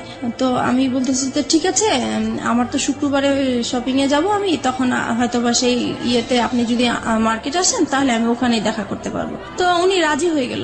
নির্দিষ্ট জায়গা বললাম, ওখানে উনি গাড়ি নিয়ে দাঁড়িয়েছিল আমার জন্য। তারপর ওনাকে দেখে মানে আমি খুব অবাক হয়ে গেলাম যে অনেক সুন্দর লোকটা। উনি আমাকে দেখে হাসতেছে মিটমিট করে। তো আমি জিজ্ঞেস করলাম আপনি কেন হাসতেছেন? বলতেছেন আপনি তো ফোনে অনেক কিছুই বলছেন, আপনি তো অনেক সুন্দর। তো যাই হোক, এভাবে কথা বলতে বলতে পরে উনি বললো আর কি যে ওনার একটা সম্পর্ক একসাথেই পড়াশোনা করতে একটা মেয়ের সাথে, ওনার সাথে সম্পর্ক নষ্ট হয়ে গিয়েছে, তাই তারপরে উনি ব্যবসা করতো, যে ওনার ব্যবসায় লস খেয়েছে, সবকিছু মিলিয়ে ওনার খুব অশান্তি, মন ভালো না, তাই সেজন্য একটা ফ্রেন্ড চায়। তো আমার সাথে এই জন্য ফ্রেন্ডশিপ করেছে। প্রত্যেক শুক্রবারই আমরা দেখা করতাম ওনার সাথে। তখন আপনি হাজবেন্ডের সাথে থাকতেন? জি। আপনার হাজবেন্ড এগুলো জানতো? কেউই জানতো না। কন্টিনিউয়াসলি আপনি গোপন করে যাচ্ছেন বিষয়গুলো। আপনার হাজবেন্ড কখনো আপনার মোবাইল চেক করতো? না, কখনোই চেক করতো। আচ্ছা, আপনি যে কথাগুলো বলতেন সেই সময়টা থেকে আপনার সন্তানরা আপনার পাশে থাকতো? না, কারণ ওরা তখন, আমার বড় বেবি তখন স্কুলে পড়তো, আর ছোটটা তো একদমই ছোট ছিল। তারপরে আপনি নীরবে নিভৃতে একা তার সাথে কথা বলতেন। জি। প্রিয় শ্রোতা, গ্রাফটা একটু আবিষ্কার করার চেষ্টা করছি, এবং এটা এমন একটি ঘটনা যেটা সমাজে একেবারেই ঘটে না তা না, হ্যাঁ, এবং একেবারে যে হরহামেশা ঘটে তাও না, ঠিক আছে? বাট সন্দেহের জায়গাগুলো একটু পরিষ্কার করার জন্য আসলে প্রশ্নগুলো করে। আপনার হাজবেন্ড আপনাকে সন্দেহ করতে, আপনি যেটা বলছেন টুকটাক সন্দেহ করার জায়গাটা থেকে, আপনি কখন আপনার হাজবেন্ডকে সন্দেহ করতেন? না, আমি কখনোই করতাম না। কেন করতেন না? কারণ আমি জানি সে এই টাইপের মেয়ে মানুষ, দেখলে সে তাকিয়ে থাকে, সে যাবে, সে মানে এরকম আছে, এর জন্য আমার সন্দেহ হতো না। আপনি কনফার্ম ছিলেন যে সেসব কাজ করে? সে মেয়ে মানুষের প্রতি একটু উইক আছে। একটা জিনিস একটু বলেন আমাকে, প্রতি শুক্রবার তার সাথে আপনি দেখা করতেন, কোথায় দেখা করতেন? এটাও যে আমি মার্কেটে যেতাম, আমি আমার কাজে যেতাম, পাশে উনি থাকতো, এই আর কি। ওনার সাথে একসাথে মিলে শপিং করতেন? জি। How dare you! আপনার হাজবেন্ডের সামনে যদি পড়ে যেতেন কখনো? একবার এরকম হয়েছে, তো উনি খুব সন্দেহ করতো যে প্রায় শুক্রবারে কেন মার্কেটে যায়, আগে তো এত তাড়াতাড়ি মার্কেটে যেত না। আর একটা ঘটনা কি, মানে আমি মার্কেটে যাব এই সময় আমার বিজনেসটাও খুব ভালো চলছিল, সেই উসিলা দিয়ে আমি মার্কেটেও যেতে পারছি। তো এক শুক্রবারে সে আমাকে হঠাৎ করেই ফোন দিয়েছে, ফোন দিয়ে বলতেছে তুমি কোথায়? তো আমি বলতেছি আমি বলে আসছি, কিন্তু আমি মার্কেটে আসছি, কিন্তু মার্কেটে থাকাকালীনই সে আমাকে ফোন দিচ্ছে যে তুমি কোথায়? বলতেছি আমি তো মার্কেটে। বলতেছে মার্কেটে তো কোথায়, কোন মার্কেটে? কারণ নিউ মার্কেটে অনেকগুলো মার্কেট আছে। তো আমি পরে বলতেছি কেন আমি এখানে, তো বলতেছে আমি তো আসছি। তো আমি তো পুরা ভয় পেয়ে গেছি যে কি ব্যাপার, সে কেন আসছে, আসলে সে আপনার husband? জি Okay. সন্দেহ করেই আসছে। তো তাড়াহুড়া করে ওকে বলে দিছি তুমি এখন যাও, আমার হাজবেন্ড চলে আসছে, এখন কিছু করার নাই। তো ও মন খারাপ করে চলে গেছে। পরে আমি তো আমার শপিং করতেছি, তো ও আর বুঝতে পারে নাই, এভাবেই Okay. হয়েছে। ওকে ফাইন, আমি একটু বলি ওই সময়টা পর্যন্ত কতদিন যাবত রাসেলের সাথে আপনার সম্পর্ক, ওই সময়টা ওই শুক্রবার পর্যন্ত? ওই শুক্রবার পর্যন্ত 1-1.5 মাস তো হবেই। 1-1.5 মাস। জি এই 1-1.5 মাস আপনি কন্টিনিউয়াসলি আপনার হাজবেন্ডের কাছ থেকে এই জিনিসটা গোপন করে যাচ্ছেন। বাই হার্ট আপনি এটা মনে করেন ইললিগাল রিলেশনশিপ, রাইট? অবৈধ কিনা সেটা তো বুঝতে পারতাম না, শুধু এটা বুঝতাম যে এটা করাটা ঠিক হচ্ছে না। কিন্তু সেই মুহূর্তে আমার ভালো লাগতো, তার সাথে কথা বলতে ভালো লাগতো, তার সাথে দেখা করতে ভালো লাগতো। সেই ভালো লাগার কারণেই আমি তার সাথে কথা বলেছি, দেখা করেছি। এবং এই ভালো লাগা প্রতিনিয়তই বাড়ছে। জি। আপনার কখনো মনে হতো না যে আপনি আপনার হাজবেন্ডের প্রতি অন্যায় করছেন ওই সময়টা? না, তখন আমার মনে হতো না, কারণ ও তো সংসারে সবসময় মানে ঝগড়াঝাটি করতো, ওর উপর থেকে আমার মন নষ্ট হয়ে গিয়েছে। এই মানুষটাকে তো আপনি ভালোবেসেছিলেন একটা সময়। ভালোবেসেছিলাম, ওই যে আমার বোনের যে কাজটা করেছিল সেখান থেকে ওর প্রতি আমার একটু অনীহা চলে কিন্তু সে আসছে। ঘটনা, আমি বলছি না যে এটা একটা অপরাধ না, অবশ্যই এটা একটা গৃহ অপরাধ, কিন্তু সেটার জন্য সে আপনার কাছে ক্ষমা চেয়েছে। কিন্তু আমি ক্ষমা করে দেওয়া দরকার ছিল, সেজন্য ক্ষমা করছি, কিন্তু মন থেকে আসলে ক্ষমা করিনি। আপনি এই মানুষের সাথে রাগ করে আপনি এইভাবে এই কাজগুলো করছেন, ব্যাপারটা কি আসলে এটাই ছিল, নাকি আলটিমেটলি আপনার জায়গা থেকে আপনি কাউকে ফিল করতেন যে আমার এরকম একজন মানুষ দরকার যে মানুষের সাথে আমি শেয়ার যেটা করতে পারি? হয়েছে, ওর প্রতি তো একটা রাগ অভিমান ছিলই আমার, হ্যাঁ। সেটা তো ছিলই, কিন্তু মানে আমার যেই ভালোবাসা, যেই একটা চাহিদা ছিল কারোর সাথে ভালোভাবে সম্পর্ক হবে, ওই চাহিদা থেকেই যখন আমি পেয়ে গেছি, ওনার কাছ থেকে ভালো ভালো কথা পাচ্ছি, আমার হাজবেন্ডের সাথে ওর সাথে আমি অনেকটা মিলানোর চেষ্টা করতাম যে তার কাছে আমি কি গ্যাপ পেয়েছি বা তার কাছে আমি কি পাচ্ছি, তখন মনে হচ্ছে যে ওই বেটার আমার। আপনি দেখুন, আপনার সন্তান আছে তখন দুটো, রাইট? জি। আপনার বিজনেস আছে, যে বিজনেসটা আপনি শুরু করেছেন, তার মানে অনেক পরিকল্পনা আপনার মাথায়, অনেক স্বপ্ন আপনার মাথায়। আপনার হাজবেন্ড আছে, এবং যে মানুষটাকে আপনি ভালোবেসেছেন একটা সময়ে, কিন্তু আপনার হাজবেন্ড আপনার সাথে খারাপ আচরণ করছে, সেটা আমরা দেখতে পাচ্ছি। তার বাইরেও তো আপনার দুটো জগৎ ছিল, একটা হচ্ছে আপনার সন্তান আর একটা হচ্ছে আপনার বিজনেস। না, এই দুটো business-টা- নিয়েও তো আপনি হ্যাপি থাকতে পারতেন। এর ইনফ্যাক্ট ব্যাপারে- আপনি যে ছেলেটার সাথে এই সম্পর্কটা তৈরি হচ্ছে, সেই ছেলেটাকেও যদি আপনি আপনার বন্ধুর জায়গাটাতে রাখেন, তাহলেও কখনো কি অনুভব করেছেন আপনার হাজবেন্ডের সাথে তার পরিচয় করে দেওয়া উচিত? এটাও কি কখনো ফিল করেছেন? এটা কখনো মানে মাঝে মাঝে মনে হয়েছে পরিচয় করা দিই, কিন্তু আমার হাজবেন্ড এটা মেনে নিত না।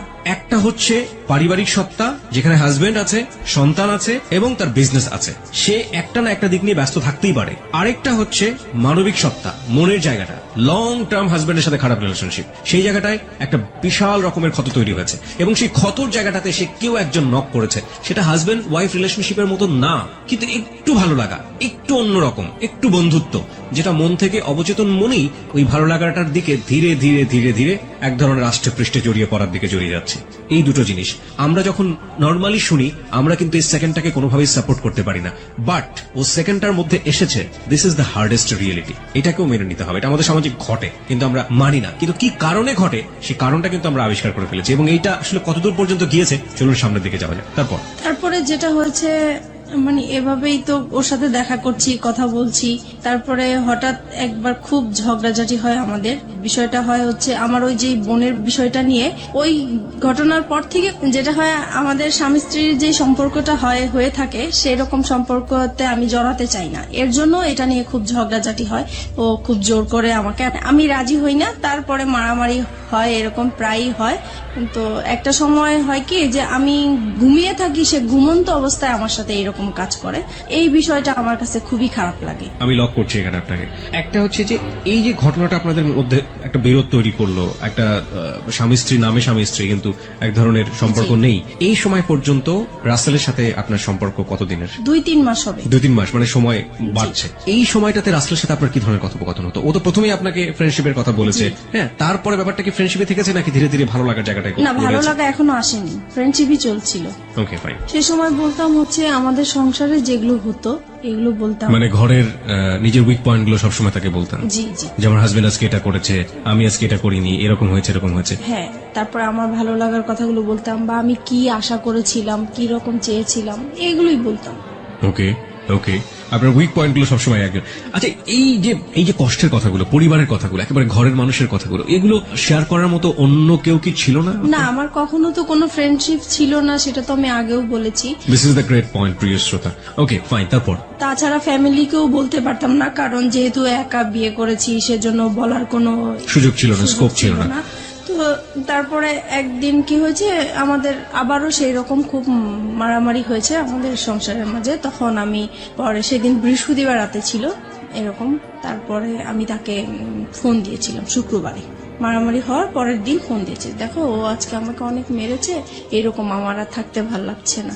তখন সে আর কি আমার সুযোগ নিয়ে বলতেছে যে ঠিক আছে, তোমার যেহেতু থাকতে ভাল লাগে না, তুমি তো বিজনেস করোই, তাহলে তুমি চলে আসো, তুমি কেন থাকো, এত মারধর খেয়ে কেন থাকবো, তুমি তোমার বাবা মার কাছে চলে যাও। তখন বলছে আমার বাবা তো সেই কবেই চলে গেছে, বাবা কোথায় আছে খুঁজে পাচ্ছি না, আর মা আছে, মা তো নিজেই খুব কষ্ট করে থাকে, সেখানে আমি কিভাবে যাব। পরে বলতেছে দেখো, তুমি 1 মাস মার কাছে কোনো রকম থাকো, তারপরে তুমি যে ব্যবসা করো, নিজে কিছু টাকা জুগিয়ে তুমি নিজেই চলতে পারো। মানে আপনাকে সেপারেট করে দিতে যাচ্ছে আপনার হাজবেন্ডের কাছ থেকে? মানে আমার জন্যই বলছে সে, আমি যেহেতু কান্নাকাটি করি তার কাছে, আমার কথা চিন্তা করে সেই কথা বললো। ওকে। তারপরে আর আমি তো সবসময় এমনিতেও বলি যে ডিভোর্স তাকে দিব বা সে আমাকে দিবে, কিন্তু সে তো রাজি হচ্ছে না ডিভোর্স দেওয়ার জন্য। আমার হাজবেন্ড তো ডিভোর্স দিতে চায় না, আমাকে মারধর করবে, বকাবাদ্য করবে, আবার আমাকে বলবে যে আমার সাথে তার জীবনটা জড়িয়ে নষ্টই হয়ে গেল, কিন্তু সে ডিভোর্স দিবে না। তো পরে এক সময় ডিসাইড করলাম যে আমি তাকে ডিভোর্স দিব, সে যেহেতু দেয় না আমি দিব। পরে একদিন রবিবারে সে দেখা করবে, সেদিন শুক্রবারে আর দেখা করতে পারি নাই দেখে সে বলতেছে ঠিক আছে রবিবারে, তাহলে এবার শুক্রবারে যখন দেখা হলো না, তাহলে রবিবারে আসো। তো আমার অফিস টাইম শেষ হলে সন্ধ্যার দিকে আসো। তো আমরা সন্ধ্যার দিকে একটা গুলশানে ফাস্টফুডে বসি, তো ওখানে বসছি। পরে সে আমার হাতটা ধরলো, এই ফার্স্ট সে আমার হাত ধরে। কয় মাস পর? ওই তো 2-2.5 মাস পরে। আচ্ছা, এই হাত ধরার আগে আপনার সেলফোনে কি কখনো এই ভার্চুয়াল হাত ধরাধরি করেছেন? না। ওকে, তারপরে এই প্রথম সে আমার হাতটা ধরার পরে আমার কাছে অন্যরকম একটা ভালো লাগা তৈরি হলো, যে মনে হচ্ছে যে খুব ভালো লাগছে এটাই। তারপরে হঠাৎ করে সে আমাকে বলতেছে দেখো, আমি আসলে তোমার প্রেমে পড়ে গেছি, আমি আর তোমাকে ছাড়া থাকতে পারছি না। তখন আমিও মানে কান্নাকাটি করতেছি, যে সেহেতু আমাকে মারধর করেছে সেটা বলতেছি আর কান্না করতেছি। পরে সে আমার আর কি মাথায় হাত বুলিয়ে দিচ্ছে, পরে বলতেছে দেখো আর ধৈর্য ধরো, 6টা মাস তুমি ধৈর্য ধরো, তারপরে আমি 6 মাস পরে তোমার একটা ব্যবস্থা করব। তখন আমি জিজ্ঞেস করলাম ব্যবস্থা মানে কি বুঝাতে চাচ্ছ? তো বলতেছে আমরা একসাথে থাকবো। তুমি কি আমাকে ভালোবাসো? বলছে হ্যাঁ আমি তোমাকে ভালোবাসি। তো এইভাবেই হোক আমাদের পরে। আপনি তাকে ভালোবাসতেন ওই সময়টাতে? ওই বলার পর থেকে আমি প্রশ্ন করেছি যে আমার তো আসলে বিশ্বাস হচ্ছে না, তুমি আমাকে কিভাবে ভালোবাসো, আমার বিয়ে হয়েছে, বাচ্চা আছে, তোমার মতো আনম্যারিড ছেলে তো আমাকে কখনোই ভালোবাসার কথাই না। তো বলতেছে মানুষের ভালো লাগা তো কত রকমই হতে পারে, এটার তো শেষ নাই, তোমাকে আমার ভালো লাগছে, আমি তোমাকে বিয়ে করব, তবে আমার জন্য তোমাকে 6 মাস অপেক্ষা করতে হবে। তো আমি বলতেছি এত বছর যেহেতু কষ্ট করে আসছি, আমি 6 মাস পর্যন্ত কষ্ট করতে পারবো। তো এই বলে আমরা চলে আসছি। তারপর থেকেই আমাদের ভালোবাসা আসলে শুরু হয়। তারপরে ফোনে একের পর এক কথা বলা হয়, খুব ভালো লাগে। তখন আপনার হাজবেন্ডের সাথে? আপনি? জি, হাজবেন্ডের সাথে। তারপরে থেকে মানে সে কথা না বললে আমার খুব কষ্ট হয়, যেদিন ফোন করতে না পারি সেদিন খুব কষ্ট হয়, দেখা করতে না পারলে কষ্ট হয়। তারপর থেকে আমরা কি করি, প্রত্যেক দিন দেখা করি। এতদিন তো শুক্রবার ছিল, এখন প্রত্যেক দিন তার অফিস টাইমে যাওয়ার পথে আমার বাসা পড়ে, তো আমি বাসার সামনে দাঁড়িয়ে থাকি, সে চলে যায়, ওইটুকুই দেখা, মানে ওইটা দেখা করলেই মনে হয় যে অনেকটা শান্তি লাগে। ওইটুকু না দেখতে পারলেও খুব খারাপ লাগে, রাতে ঘুম হয় না। তো এভাবেই চলতে থাকে। You fall in love like this? এইভাবে আপনি এরকম ভাবে আপনার হাজবেন্ড থাকা অবস্থায়, আপনার বাচ্চা থাকা অবস্থায় আপনি? জি। This kind of love, like 16 years love. কিশোরী মেয়েরা যেভাবে প্রেমে পড়ে, একটা ছেলে সামনে দিয়ে না গেলে ঘুম হচ্ছে না রাতের বেলা। জি জি, আমার ওই প্রথম যখন আমার হাজবেন্ডের সাথে যে রকম ফিলিংস কাজ করছিল, ওর বেলাও আমার সেম হচ্ছিল। তখন কি আপনার মনে হয়নি যে জীবনে একটা ভুল করেছে আর একটা ভুল করতে যাচ্ছি?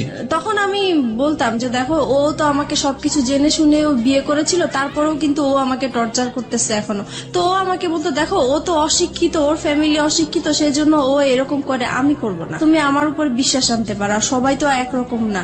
তারপর যাই হোক, ওর কিছু কথা ছিল যে এগুলো শুনলে আমি খুব ভরসা পেতাম, আমি বিশ্বাস করতে চাইতাম।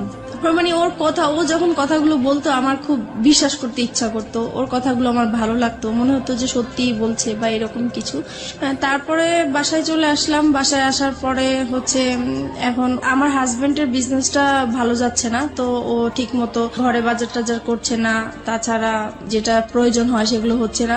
মাঝখানেও বলতেছি কি যে বাসাটা ছেড়ে দিব, বাসাটা এত ভাড়া আমি বয়ে নিতে পারছি না, আমার খুব কষ্ট হচ্ছে, আমি বাসাটা ছেড়ে দিব। তখন আমি বলতেছি এত সুন্দর বাসা, আমরা তো পাওয়া যাবে না, তো এটাই থাকি না, কষ্ট টষ্ট করে থাকি, দরকার হলে আমরা একটা রুম সাবলেট ভাড়া দিই, তবু এখানে থাকি, এখানে সবকিছু ফ্যাসিলিটি ভালো, এখানেই থাকবো।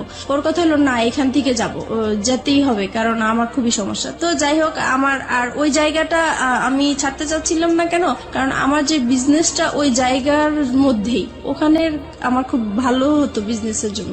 এখন ও চলে যাবে হচ্ছে অন্য জায়গায় চলে যেতে চাচ্ছে, ওই জায়গাটা আমার পছন্দ না, তাই আমি যাব না। এগুলো নিয়ে আবার সেই ঝগড়াঝাটি হয়। পরে এক সময় আমি তাকে খুব মানে কড়া করে বলি যে যদি তুমি এই বাসা ছাড়ো তাহলে আমাকে ছাড়তে হবে, আর যদি আমাকে না ছাড়ো তাহলে বাসা এটা ছাড়া যাবে না। তো এখন ও কি করবে বুঝতেছে না, এখন ও ওর কথাই রাখলো যে না, বাসা ছেড়েই দিব। পরে যাই হোক, বাসা ছেড়ে দিছে। বাসা ছেড়ে দেওয়ার পরে দেখি যে লোকজন আসতেছে বাসা নেওয়ার জন্য, দেখার জন্য। তখন আমার খুব খারাপ লাগলো যে আমি বললাম কথাটা, আমার কথাটা সে রাখলো না। আমি তো তার কাছ থেকে এমন কিছু আশা করিনি, বাসাটা বলছি। তখন সে বাসাটা ছেড়ে দিছে। পরে আমি তাকে বললাম, দেখো বাসা এখনো সময় আছে, তুমি বাসাটা আবার বাড়িওয়ালার কাছ থেকে সময় নিয়ে নাও, নাহলে কিন্তু আমি সত্যি সত্যি এবার চলে যাবো। সে বলতেছে তুমি চলে গেলে চলে যাও, আমার কোনো সমস্যা নেই, তোমার মতো মেয়ে আমার দরকার নেই। তখন আমি আর কি মানে ডিসাইড করলাম যে না, আমি আসলেই চলে যাবো, এখান থেকে আর থাকবো না। যেহেতু এখানে আমার একটা বিজনেসের একটা রাস্তা হয়েছে, সেটাই যদি বন্ধ হয়ে যায় তাহলে আমার ওর সাথে আর থাকার কি দরকার। আমি তো এই বিজনেসটা নিয়েই আসি, কারণ আমার সংসারে অশান্তি। আমি বিজনেসটা, আমি এই কাজে ব্যস্ত থাকি, আমার যাও একটু ভালো লাগে, আর তার সাথে ফোনে কথা বলি, দেখা করি, এই আমার ভালো লাগা নতুন সৃষ্টি হয়েছে, এটা কেন নষ্ট হবে। তো এই কারণে আমি পরে ওই যে বাসাটা আমাদের জানুয়ারি মাসে ছেড়ে দেয়। তারপরে আমি চলে যাব বলে আমার জিনিসপত্র গুছাতে থাকি। তো সেও আমার জিনিসগুলো গুছানোর জন্য হেল্প করে। সে এমনকি আমার জিনিসগুলো মানে একটা ভ্যানে উঠিয়ে আমার বাবা বাড়ির দিকে পৌঁছিয়ে দিচ্ছে। তো আমার কথা হলো, সে যদি আমাকে আটকাই রাখতে চায় তাহলে কেন আমার জিনিসগুলো আলাদা করে দিবে, কেন আমাকে যাওয়ার জন্য সাহায্য করছে? নিশ্চয়ই সেও চায় আমি চলে যাই। সে আমাকে কোনো বাধা দেয় নাই। আমি এইভাবে বাবার বাড়ি চলে আসছি। এখন বাবার বাড়ি মানে মার বাসায় চলে আসছি। এখন মার বাসায় আসাতে এখন সে পরে আমার মার কাছে এসে বলতেছে যে আপনার মেয়েকে আপনি জায়গা দিচ্ছেন, আপনার মেয়ে কিন্তু আমাকে ছেড়ে চলে আসছে, এখন আমি আপনাদের নামে কেস করব, আপনার মেয়ে আমার যত টাকা পয়সা গয়নাগাটি সবকিছু নিয়ে চলে আসছে, আমি আপনাকেও জড়াই দিব আপনি যদি আপনার মেয়েকে জায়গা দেন। এখন মা তো মানে প্রচুর রাগারাগি করতেছে আমার উপরে যে তোমরা নিজেরা কাজ করে এখন আমার উপরে বিপদ ফেলতেছো, এখন এই লোক তো ভালো না, সে যেটা বলে সেটাই করবে, এখন আমি কি করব? আমার তোমার বাবা নাই, তোমার একটা বড় ভাই নাই, আমাদের কোনো গার্ডিয়ান নাই, তাহলে এখন কে দেখবে আমাকে? এখন তুমি আমার বাসায় থাকতে পারবে না। তো এখন থাকতে পারবে না, এখন আমি কোথায় যাব? ওকে ছেড়ে আসছি, এখন আমার যাওয়ার জায়গা নাই, যেহেতু আমাদের কোনো রিলেটিভও নাই। তো কি করব আমি? পরে আমি ওকে ফোন দিলাম, আমি যার সাথে ভালোবাসা সম্পর্ক হয়েছে আমি তাকে ফোন দিয়েছি। ফোন দেওয়ার পরে ওকে বললাম যে দেখো আমার এখন কি করা উচিত, আমি তো বুঝতেছি না, এখন মার বাসায় চলে আসছি, এখন মাও আমাকে রাখতে চাচ্ছে না। তো ও বলতেছে যে তাহলে তুমি এক কাজ করো, তুমি একটা বাসা নাও। পরে আমি বলতেছি বাসা নিব, তো আমি টাকা কোথায় পাবো, আমি ভাড়া কোত্থেকে দিবে? এই মুহূর্তে তো আমার হাতে কোনো টাকা পয়সাই নেই। পরে বলতেছে ঠিক আছে, সেটা আমি দেখবো, তুমি আগে খোঁজো বাসা। তারপরে আমি হচ্ছে সাবলেটের মধ্যে বাসা খুঁজতে গেলাম ওখানে। তো ওখানে গিয়েছি, সবাই জিজ্ঞেস করে আপনি কি করেন? তো আমি বলেছি যে পড়াশোনা করি, কারণ বিয়ে হয়েছে এগুলো আমি বলি নাই, সবকিছুই লুকিয়ে গিয়েছি। তো বলতেছে যে একা একটা মেয়েকে তো আমরা বাসা ভাড়া দিতে পারি না, হয় হাজবেন্ড। একা কেন নেবেন? কারণ আপনার সঙ্গে তো আপনার সন্তান আছে। সন্তান আপনার হাজবেন্ডের কাছে, সন্তানদেরকে রেখে চলে আসছে আপনার হাজবেন্ডের কাছে আপনার সন্তান। ওকে ফাইন, হ্যাঁ তারপর বলেন। তারপরে যেটা হচ্ছে যে এখন কেউ আমাকে একা বাসা ভাড়া দিতে চাচ্ছে না। তারপরে আমি আবার তাকে ফোন দিই, রাসেলকে ফোন দিচ্ছি যে দেখো আমাকে তো কেউ একা বাসা ভাড়া দিতে চাচ্ছে না। তখন সে বলল যে ঠিক আছে, তাহলে তুমি বলো যে তোমার বিয়ে হয়েছে কিন্তু তোমার হাজবেন্ডের বাড়ি এখনো মেনে নিচ্ছে না, তাই হাজবেন্ড মাঝে মাঝে আসবে, তুমি আপাতত একাই থাকবে। পরে এই কথার ভিত্তিতেই আমি আবার গেলাম, তারপরে একটা বাসা পেয়েও গেছি। তারপরে ওখানে উঠলাম, সবকিছু নিয়ে ওখানে উঠলাম। মাকেও বললাম যে আমি এরকম এরকম জায়গায় বাসা নিয়েছি, কিন্তু বাসাটা চিনাইনি, জাস্ট বলেছি যে এখানে বাসা নিয়েছি। তারপরে যাই হোক মার কাছ থেকে চলে আসছি ওখানে। তারপরে মার প্রতি তো একটু রাগ আছেই যে আমাকে জায়গা দিল না। তারপরে এখন যেহেতু রাসেলকে হাজবেন্ড হিসাবে পরিচয় করিয়ে দিয়েছি আমি ওখানে, আর এতদিন আমরা বাইরে বাইরে ঘুরতাম, তো এখন মনে হয়েছে নিজের কাছে যে এখন যেহেতু নিজেদের বাসা হয়েছে, কেউ এখন আসবে না, কেউ জানবে না, আর সবাই জানে হাজবেন্ড, তাহলে বাসায় আসলে সমস্যা কি? তারপরে আমার এই বাসায় আসা শুরু হলো রাসেলের। জি, রাসেলের। প্রিয় শ্রোতা, আমরা এই জায়গাটায় ছোট্ট একটা বিরতি নিচ্ছি। ভুল এবং অপ্রিয় সত্যের একেবারে মাঝ নদী, যদি বলি একটা নদী, সেটার মাঝ নদীতে নৌকা ডুবছে, সেরকম একটা জায়গাতে আমরা রয়েছি এই মুহূর্তে। হাজবেন্ড আছে, সন্তান আছে, নিজের ব্যবসা আছে এবং ফ্যামিলি আছে, সবকিছুর পরেও নিজের মনের ক্ষুধা এবং ভালোবাসার জায়গাটাতে, এবং যে ভালোবাসা এথিক্যাল পয়েন্ট অফ ভিউ থেকে পাপ বা অনৈতিক, সেই রকম একটা জায়গাতে জেনে শুনে বুঝে লম্বা একটা সময় ধরে এরকম একটা ভুল, যা একেবারেই মানা যায় না। কিন্তু কথা হচ্ছে, সে তো ভুল করেছে কিংবা অপরাধ করেছে, সে কারণেই সে কিন্তু যাহা বলিব সত্য বলিবতে এসছে। এরকম ভুল এবং অপরাধের মধ্যে যারা আছেন, তাদের জন্যই কিন্তু আজকের এই মিতা। প্রিয় শ্রোতা, আমরা ছোট্ট একটা বিরতি নিতে চাই, ঠিক 4 মিনিটের বিজ্ঞাপন বিরতি। এরপরে আমরা আবারও ফিরে আসছি যাহা বলিব সত্য বলিবতে। রাসেলের আপনার বাসায় আসা খুব বেশি সহজ হয়ে গেল, এবং রাসেলকে আপনি পরিচয়ও করিয়ে দিলেন যে ইনি হচ্ছে আপনার হাজবেন্ড। তার আগ পর্যন্ত রাসেলকে আপনি কতটুকু চিনতেন অ্যাজ এ হিউম্যান বিং হিসেবে, তার পরিবার সম্পর্কে এবং তার বাসা কোথায়, কি অবস্থা, ডিটেল কিছু জানতেন? তার বাসা কোথায় সেটা জানতাম, কিন্তু ওনার পরিবারের কারোর সাথেই আমার কখনোই কথা হয় নাই, ইভেন দেখাও হয় নাই। উনি যে কারণটা দেখাতো যে তোমার বিয়ে হয়েছে, বাচ্চা হয়েছে, এই মুহূর্তে যদি আমি কারোর সাথে পরিচয় করিয়ে দেই, তাহলে আমাদের সম্পর্কটা আর কন্টিনিউ করতে দিবে না, এখানেই স্টপ হয়ে যেতে হবে, তখন তুমিও কষ্ট পাবো, আমিও কষ্ট পাবো, আমরা এইভাবেই লুকিয়ে থাকি, যখন হয়ে যাবে তখন আমরা সবাইকে জানাবো। এবং এগুলো আপনি অন্ধের মতো বিশ্বাস করতেন? জি। তারপরে যেটা হচ্ছে যে এখন সে প্রত্যেক দিন বিকেলবেলায় আমার বাসায় আসে, অফিস শেষ করে বাসায় আসে, 8টার দিকে চলে যায়, এভাবেই কন্টিনিউ করতে থাকি আমরা। তারপরে এক সময় সে বলতেছে, আচ্ছা তুমি তো তোমার হাজবেন্ডকে ডিভোর্স দাও নাই, তাহলে এখন যদি এই বিষয়টা কারোর সামনে আমাদের প্রকাশ হয়ে যায়, তাহলে তো তুমিও এখানে বিপদে পড়বে, আমিও বিপদে পড়বো, তোমার তো ডিভোর্স দেওয়া উচিত। তখন আমি হচ্ছে ডিভোর্স দিতে তো টাকা লাগে, এখন আমার কাছে টাকা নাই, তো বলতেছে তুমি কারো কাছ থেকে এখন টাকা পয়সা আনো, আমি দিয়ে দিব। তো আমি আমার বোনের কাছে গেলাম, তো ওকে বললাম যে আমাকে কিছু টাকা পয়সা লোন দে, আমি ডিভোর্স দিয়ে তারপরে পরে আমি তোকে দিয়ে দিব। তো ও আমাকে টাকাটা দিল, দেওয়ার পরে আমি ডিভোর্স দিতে যাব, একটা অ্যাডভোকেটের সাথে কথা হয়েছে আমার। তো সেই মুহূর্তে আমার হাজবেন্ড আমাকে ফোন দিয়েছে, ফোন দিয়ে বলতেছে তুমি তো চলে গেছো বাচ্চাদেরকে রেখে, এখন ওদেরকে তো আমি সামলাতে পারছি না, কান্নাকাটি করছে, তুমি আসো। তো আমি বলছি, আসো মানে আমি তো চলেই গেছি একেবারে, আসবো আবার কোত্থেকে, আমি আর আসবো না। আপনার ওই সময় আপনার বাচ্চার কথা মনে পড়তো না? টু বি অনেস্ট, বাচ্চার কথা মনে পড়তো, কষ্ট লাগতো, কিন্তু মনে হতো যে সব সময় যে আমি আগে সেভ হয়ে নেই, তারপরে আমি একটা সময় আমার বেবিদেরকে আমি আমার কাছে নিয়ে আসবো। তারপরে হচ্ছে পরে আমি বলতেছি, ওকে বলছি যে আমি তো তোমাকে ডিভোর্স দিব, আমি আর আসবো না তোমার কাছে। তখন সে আমাকে বলতেছে, দেখো তুমি এতদিন যেহেতু কষ্ট করেছো, আর কটা দিন কষ্ট করো, আমার মেয়েটার তো ফাইনাল এক্সাম, এই এক্সামটা শেষ হোক, তারপরে তুমি আমাকে ডিভোর্স দাও। তো আমি রাজি হয়ে গেছি। রাসেল তারপরে এটা এগ্রি করে নিচ্ছে তার জায়গা থেকে। জি। ইজ ইট প্লেটোনিক লাভ? প্রথম কথা হচ্ছে, লাভ তো ব্লাইন্ড। আপনারা যখন কমিটমেন্টের জায়গাটায় চলে গেছেন যে আপনারা বিয়ে করবেন বা অমুক জায়গায় করবেন, তখন কোনোভাবেই রাসেলের জায়গাটা থেকে এটা আসা কোনোভাবেই সম্ভব ছিল না। রাসেল যেটা পারমিশন দিচ্ছে সেটা হচ্ছে আপনার সাথে আপনার হাজবেন্ডের কিছুটা সময় স্পেন্ড করা। আলটিমেটলি তো এটাই। এটা যদি আপনাকে লাভ করে থাকে, সেটা কিভাবে সম্ভব? ওকে ফাইন, আমি জানি না, বাট আমার কাছ থেকে যেটা মনে হয় ব্যক্তিগত জায়গা থেকে, if it is really love, then এটা সম্ভব ছিল। যাই হোক, কি হয়েছে না হয়েছে আমরা সামনের দিকে একটু যাই, কিন্তু খুব কনফিউজ হয়ে যাচ্ছে। তারপরে যেটা হয় হচ্ছে আমি আসা যাওয়া করতে থাকি আমার হাজবেন্ডের বাসায়। তারপরে এক সময় সে আসলে এটা একটা চালাকি করে আমার সাথে এই কাজটা করেছে। আমার মেয়ের এক্সামের যেই বিষয়টা, আসলে এটা পুরোপুরি তার একটা চালাকি। ওই আমি যেই টাইমটা তার বাসায় আসা যাওয়া করতাম, সে আমাকে ফলো করতো যে আমি আসলে কোত্থেকে আসি, কোথায় যাই। ওকে, এইটা ধরার জন্যই সে এই ইয়েটা করেছে। তো যাই হোক, এক সময় আমি যখন ওই বাসা থেকে চলে যেতাম, তখন সে পিছে পিছে আমার যে এইভাবে সে আসলে জানতে পারে যে শেষ পর্যন্ত আমি কোথায় আছি। তারপরে আরেকদিন ফোন দেয় যে বলতেছে, ওরা তো অনেকদিন ধরে না খেয়ে আছে, আমি তো রান্না বান্না করতে পারছি না, তুমি আজকে এসে একটু রান্না করো, আমাকে এই বলে নিয়ে আসলো। যাই হোক, আমি বাসায় আসলাম, রান্না বান্না করলাম। এখন বলতেছে, আমি তো খুব অসুস্থ, তুমি এক কাজ করো, ওদের এখানে থাকো, আমি ডাক্তার দেখিয়ে তারপরে তুমি আজকে থেকে যাও, কালকে যেও। পরে আমি তো থাকবো না, কোনো মতেই থাকবো না। পরে বলতেছে, না তোমাকে আজকে থাকতেই হবে। তো যাই হোক, আমি সেদিন রাতে ছিলাম। পরে এখানে কি হয়েছে, আমার ফোন থেকে আমার হাজবেন্ডের ফোনে ডাইভার্ট করা হয়, যেটা মানে আমার ফোনে যে কলগুলো আসবে সেটা ও টের পাবে, SMS যেটা আসে সেটা টের পাবে, ও এরকম একটা মানে কাজ করেছে। তো আমার ফোনে কখন ফোন আসে কখন কি হয় সেটা ও টের পায়, কিন্তু আমি এটা বুঝতে পারিনি এই বিষয়টা। এভাবে আসলে পরে রাসেলের নাম্বার জেনে গেছে ও। ট্র্যাকিং করেছে আপনাকে? জি। তো সেদিন রাতে আমাকে থাকতে বলেছে, তো সেই দিন হচ্ছে ও হসপিটাল থেকে আসছে, আসার পরে আমাকে বলতেছে যে আমার সাথে এখন তোমার ইয়ে করতে হবে, মানে ওকে, সে তার স্বামীর সম্পর্ক হ্যাঁ। অধিকার চেয়েছে। হ্যাঁ। তারপরে আমি বলতেছি যে না, আপনার সাথে তো আমি এটা করব না, কারণ আপনি করে বলা শুরু করেছেন তখন? তখন আপনি করেই বলতাম।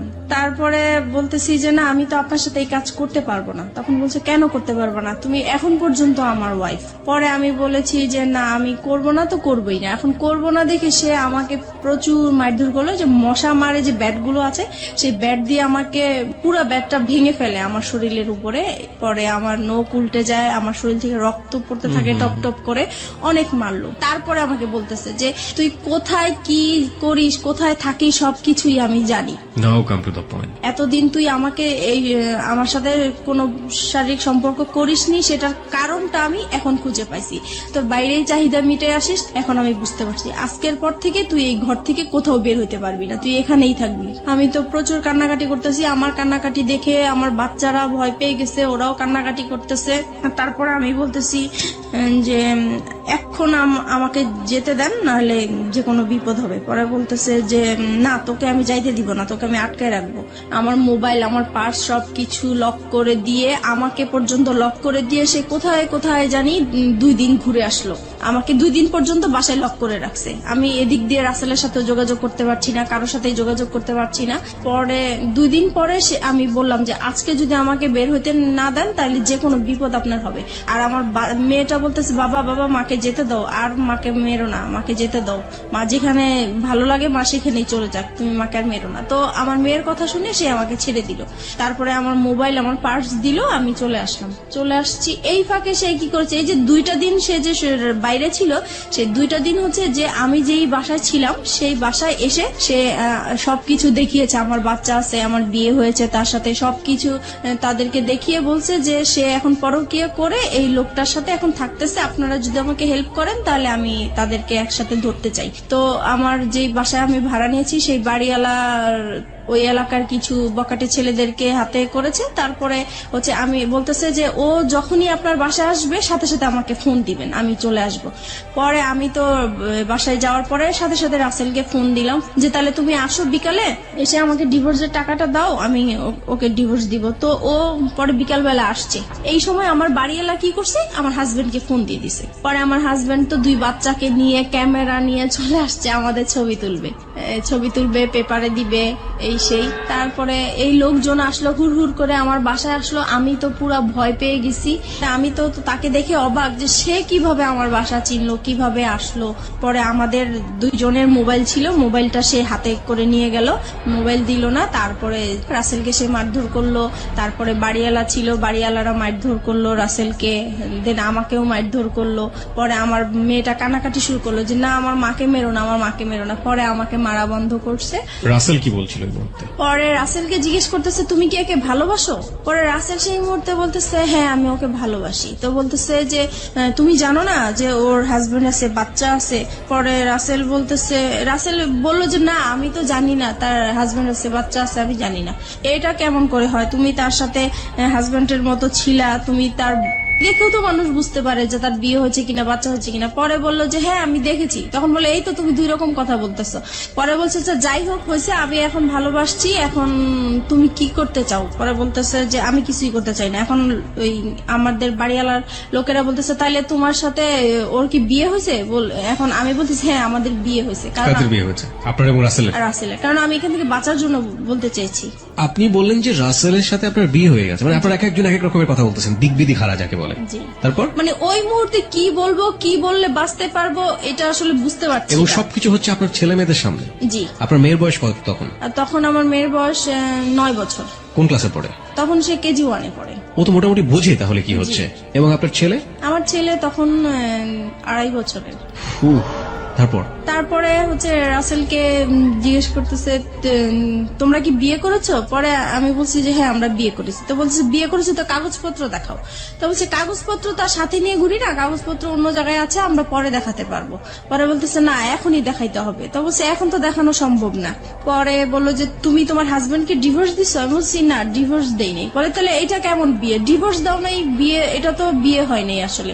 পরে যাই হোক এইভাবে মানে তর্ক বিতর্ক হতেই থাকে। পরে আমার হাজবেন্ড আবার এই দিক দিয়ে কি করেছে, আমার বোন আমার মাকে ফোন দিয়ে জানিয়েছে যে আপনার মেয়ে অ্যাক্সিডেন্ট করেছে, সে মারাই গেছে, এই কথা বলেছে। না তো আমার মা বোন তো আসবে না, এরকম ঝামেলার মধ্যে কখনোই আসবে না। তো এটা তো মারা গেছে শুনে মানে তারাও খুব অস্থির হয়েছিল। তারপরে তারা আসছে, এসে দেখে তো এই কাহিনী। পরে তো আমার বোন ওখানে সবার সামনে বোনের জামাই অপমান করলো যে তুমি এই টাইপের হতে পারবা, আমার বড় বোন হয়ে এরকম একটা কাজ করলা কখনোই ভাবতে পারি নাই। তারপরে আমার বোনের জামাই যেটা মানে বুদ্ধি করলো যে এখন এখান থেকে বাঁচাতে হবে, এখন কিভাবে বাঁচানো যায়। তো বলছে যে এখন আমরা বিচার করব, হয় দুইজনকে পুলিশে দিব আর নয়তো বিয়ে দিয়ে দিব। এখন রাসেল বলতেছে না আমি ওকে বিয়ে করব না। পরে বলতেছে কেন বিয়ে করবেন না? আপনার ভালোবাসছেন, এতদিন ছিলেন, কেন বিয়ে করবেন না? পরে আমি ওকে বললাম যে কি ব্যাপার তুমি এইগুলো বলছো কেন? পরে ও আমাকে একপাশে আড়ালে ডেকে বলতেছে দেখো আমার এখান থেকে বাঁচতে হবে, এখান থেকে আমি যদি বাঁচতে পারি তুমিও বাঁচবা, এখানে আমাকে তুমি হেল্প করো, আমাকে যাওয়ার জন্য তুমি হেল্প করো। তারপরে আমি ওর কথা আবারও বিশ্বাস করলাম। তারপরে আমি পরে বলতেছি না আমরা বিয়ে করব না। এখন পরে বলতেছি তাহলে আপনি কি করতে চান? আপনি কি আপনার হাজবেন্ডের কাছে ফিরে যেতে চান? আমি বলছি না আমি ওকে বিয়েও করব না, আমি হাজবেন্ডের কাছে ফিরে যাব না। পরে তাহলে কোথায় যাবেন? পরে বলছি কোথায় যাবো সেটা আমার ব্যাপার। যাই হোক এইভাবে পরে আমার ছোট বোনের জামাই বলতেছে আচ্ছা আপনারা ওকে কি করবেন করেন, আমি আমার বোনকে নিয়ে যাই, যেহেতু আমি গার্ডিয়ান না, তার মা আছে, তার মা অসুস্থ হয়ে গেছে আসতে পারছে না, আমরা যাই বিচার করি না কেন আমরা বিচার করব। এইভাবে পরে রাসেলকে নাকি ওরা আড়াল করে, রাসেলকে আবার একটা রুমে ওরা লক করে রাখছে। তারপর কিছুক্ষণ পরে রাসেলকে বলতেছে তোমার অ্যাড্রেস লিখো, তোমার ফোন নাম্বার লিখো, তোমার মা বাবাকে ডাক দাও, তারা আসুক, তারপরে তারা ছুটাই নিয়ে যাক। এখন রাসেলকে অ্যাড্রেস লিখতে বলছে, রাসেল অ্যাড্রেস লিখছে। তো এখন ওরা আবার চালাকি করে বলতেছে কি যে অ্যাড্রেস একবার লিখছে ওকে আরেকবার লিখতে দেন, মানে পরের বারও কি ঠিক লিখে কিনা বা ভুল লিখে কিনা এটার জন্য পরের বারও দেখে যে একই রকম অ্যাড্রেস লিখছে। যাই হোক তারপরে রাসেলকে একটা রুমে লক করে রাখছে। ওই আমাদের বাড়িওয়ালাটা কি করছে, ওই রুমটাতে যে রাসেলের সাথে কি যেন ফিস করে কথা বলার পরে রাসেলকে ছেড়ে দিল। পরে মানে বাড়িওয়ালাটা এসে বলতেছে যে না আসলে ছেলের কোনো দোষ নাই, ছেলে খুব ভালোই ছিল, ছেলেকে ছেড়ে দেন। পরে রাসেলকে ছেড়ে দিল। ছেড়ে দেওয়ার পরে আস্তে আস্তে পরে বাড়িওয়ালা আমার মাথায় আবার হাত টাত বুলিয়ে বলতেছে যাও মা তুমি চলে যাও, এইভাবে তুমি বাচ্চাদেরকে ছেড়ে আসছো, তোমার লাইফ তো চলেই গেছে, এখন বাচ্চাদের জীবন, বাচ্চাদের দিকে তাকিয়ে হলেও তুমি এরকম স্বামীর সংসার করতেই হবে তোমার। পরে যাই হোক আমার বোনের জামাই আমাকে নিয়ে আসলো, বাচ্চা দুইটা ওর বাবার সাথে চলে গেল আর রাসেল তো আগেই বের হয়ে গেল। তারপরে আমি আমার মার বাসায় চলে আসলাম। এখন মার বাসায় আসার পরে আমি রাসেলকে ফোন দিলাম, পরপরই আমি রাসেলকে ফোন দিলাম যে দেখো তুমি এরকম কেন করলা, ওখানে তুমি আমাকে চিনোই না, এই না সেই না। তখন সে মানে খুব রাগী হয়ে আমাকে বলতেছে যে দেখো আমি তোমার সাথে এতদিন সম্পর্ক করছি, আমি তোমাকে সত্যিই ভালোবাসছিলাম, কিন্তু তোমার জন্য আমি এত বড় অপমান হবো আমি কখনোই কল্পনা করতে পারি নাই। আজ পর্যন্ত আমার মা আমাকে তুই করেও বলে নাই, মারবে তো দূরের কথা, আর সেইখানে আমি তোমার জন্য রাস্তার মানুষের কাছে মার খেয়েছি, বকা খেয়েছি। আমি আর তোমার সাথে কোনো রকমই সম্পর্ক করব না, তুমি তোমার মতো চলো, আমি আমার মতো চলি। তো আমি বলছি দেখো এখন তোমার জন্য আমি রাস্তায় বের হয়েছি, আজকে আমার ঘর ছাড়লাম, সন্তান ছাড়লাম, তাহলে এখন আমি কোথায় যাব? বলতেছি তুমি কোথায় যাবা, কি করবে, একান্তই তোমার ব্যাপার, আমি আর তোমার সাথে নাই। আপনি এগেইন এই সেন্টেন্সটা রিপিট করেন, আপনি কি বললেন? তোমার জন্য? বলতেছি তোমার জন্য আমি ঘর ছাড়লাম, সংসার ছাড়লাম, সন্তানদেরকে ছেড়ে তোমার আশায় আমি রাস্তায় বের হলাম, এখন তুমি বলতেছো যে তুমি আমাকে চিনো না, আমার দায়িত্ব নিবা না, তাহলে আমি এখন কোথায় যাব? আমরা এই সেন্টেন্সটা এখানে দুইবার বলেছি প্রিয় শ্রোতা। This is a very important sentence of this কি বলা যেতে পারে, রিভিল অফ ট্রুথ। আমরা ফিরে যেতে চাই আপনার কাছে আবারও, বলুন। হ্যাঁ তারপরে সে বলতেছে না আমার পক্ষে আর তোমাকে নিয়ে এগিয়ে যাওয়াটা সম্ভব না। তো বলছি যে দেখো যাই কিছু হয়েছে না কেন এটা সব মানুষ করেছে, আমার কাছ থেকে তো তুমি কোনো খারাপ আচরণ পাওনি এই পর্যন্ত। বলছেন না পাইনি। আমি কই তাহলে তুমি কেন এরকম করতেছো আমাকে? বলে আমি এত কিছু জানি না, আমি এই কথাটাই শুধু বলবো তোমাকে যে তোমার সাথে আমার আজীবন একটা সম্পর্ক থাকবে, আজীবন কথা হবে, কিন্তু কোনোদিন দেখা হবে না। তোমার কোনো যদি বিপদ হয়, তোমার টাকা পয়সা লাগে, আমি তোমাকে সেই দিকে হেল্প করব, কিন্তু তোমার সাথে আর এখন পর্যন্ত আমি আর কোনো সম্পর্ক রাখতে চাই না, ভালোবাসার কোনো সম্পর্ক রাখতে চাই না, একটা ফ্রেন্ডশিপ হিসাবে যতটুকু করার আমি করব। তারপরে যাই হোক, সেই ফোনটা রেখে দিল, আমি আর তাকে ফোন টোন দেই নাই। আমার মন খুব খারাপ। এইদিকে মা আমাকে প্রচুর গালাগালি করতেছে, আমার ছোট বোন আমাকে গালাগালি করতেছে, আমার খুবই খারাপ লাগতেছে। শুধু মনে হচ্ছে যে আমার এখন মরে যাওয়াই উচিত, এছাড়া আর কিছু করা উচিত না, কিন্তু কি আর করবো বুঝতেছি না। একদিন পরে আমি তাকে আবার ফোন দেই, রাসেলকে ফোন দেই, খুব কান্নাকাটি করে আমি তাকে বলতেছি, দেখো যেভাবেই হোক তুমি আমাকে ভুল বুঝো না, তুমি এখন আমি কি করবো, আমি তোমাকে ছাড়া বাঁচবো না, তোমাকে এত ভালোবেসে ফেলছি, আমি তোমাকে ভুলতেও পারছি না, ভোলা সম্ভব না, আমি এখন কি করব, তুমি একটা উপায় আমাকে দাও, তুমি যেভাবেই হোক তুমি একটা কিছু করো। আর বলতেছে না, আমি আর কোনো মতেই তোমার সাথে সম্পর্ক কন্টিনিউ করতে চাই না। অনেক বুঝিয়েছি, সে কোনোভাবেই কিছু করবে না। যাই হোক, আমি পরে কি করব, বাসায় এইভাবে আসি। মা আমাকে বলতেছে যে তুমি এখন আমার ঘর থেকে বের হয়ে যাও, তোমার মতো মেয়ে আমার দরকার নাই, যেখানে আমাদের এই এলাকার মধ্যে কোনোদিন কেউ একটা খারাপ কথা বলতে পারে নাই, আজকে তোমার জন্য এলাকা তোমার হাজবেন্ড যখন আইসা বলছে যে তুমি মারা গেছো, আমি রাস্তায় ছিলাম, সেই রাস্তার মধ্যে আমি অজ্ঞান হয়ে পড়ে গেছি, সেখানে মানুষজন জিজ্ঞেস করছে কেন এরকম হয়েছে, সবাই জেনে গেছে, এখন আমি এই মুখ আমি কিভাবে দেখাবো, তোমার জন্য আজকে আমি এত অপমান হলাম, আমি তোমার মতো মেয়ে আমার দরকার নেই, এরকম বললো। পরে এখন আমি ভাবছি কি মার রাগ উঠেছে, হয়তো বা রাগ কমে গেলে পরে ঠিক হয়ে যাবে, কিন্তু না, একদিন দুদিন হয়ে গেল, সে আমার সাথে কোনো কথাও বলে না, আমি খেয়েছি কিনা সেটাও জিজ্ঞেস করে না। পরে আমার কাছে খুবই খারাপ লাগলো। পরের দিন সকালবেলা সে কি করলো, আমার যত জিনিসপত্র আছে সবই সে ঘর থেকে বের করে দিল। এখন আমাকেও বলতেছে যে এখন বের হয়ে যাওয়ার জন্য। পরে শেষ মুহূর্তে আমি আবার রাসেলকে ফোন দিলাম যে দেখো, আমি তো মার বাসায় আশ্রয় নিলাম, এখন মাও আমাকে বের করে দিচ্ছে, এখন আমি কি করব? বলে তুমি কি করবে এটা তোমার ব্যাপার, তুমি আজকের পর থেকে আমাকে আর ফোন দিবা না। তারপরে এইভাবে এখন আমি কি করব, পরে শেষ পর্যন্ত আমি আমার হাজবেন্ডকে ফোন দিলাম। এখন চিন্তা করলাম যে আমার তো আর কোথাও যাওয়ার জায়গা নাই, এখন আমার সেইখানে ছাড়া আর কোথাও যাওয়ার জায়গা নাই, কি করব এখন? পরে ওকে ফোন দিলাম, ও বলতেছে যে তুমি এখন কি করতে চাও? এখন বলছি যে আমি আপনার সংসারে ফিরে যেতে চাই। বলছে যে ঠিক আছে তাহলে আসো, তোমার জন্য তো আমার রাস্তা সবসময় খোলা। তখন আমি বলছি যে একটা শর্ত আছে। বলতেছি কি শর্ত? আমি বলছি কি আপনার সাথে আমি মানে যাব, আবার নতুন করে সংসার করব, ঠিক আছে, কিন্তু আমি আপনার সাথে কোনো স্বামী স্ত্রী সম্পর্ক রাখতে পারবো না। পরে বলছে এটা কেমন কথা, মানে হাজবেন্ড ওয়াইফ থাকবো, সবাই জানবে, অথচ তোমার আর আমার মাঝে স্বামী স্ত্রী কোনো সম্পর্কই থাকবে না, এটা তো হবে না। পরে আমি বলছি না, এটা যদি মেনে নেন তাহলে আমি আপনার সংসারে ফিরে যাবো, নাহলে যাবো। পরে সে বললো যে ঠিক আছে আমি রাজি। এখন সে হুট করে রাজি হয়ে গেল। যাই হোক, আমি যে উকিলের কাছে গিয়েছিলাম ডিভোর্সের জন্য, সেখানে যে আবার ক্যান্সেল করলাম, দুইজনে গেলাম, পরামর্শ নিলাম। উকিল বলল যে তোমরা ভালো হয়ে চলো, যে কোনো বিপদ হলে আমাকে আবার ফোন দিও। এত কিছুর পরও আপনার হাজবেন্ড আপনাকে মানলো, মেনে নিল।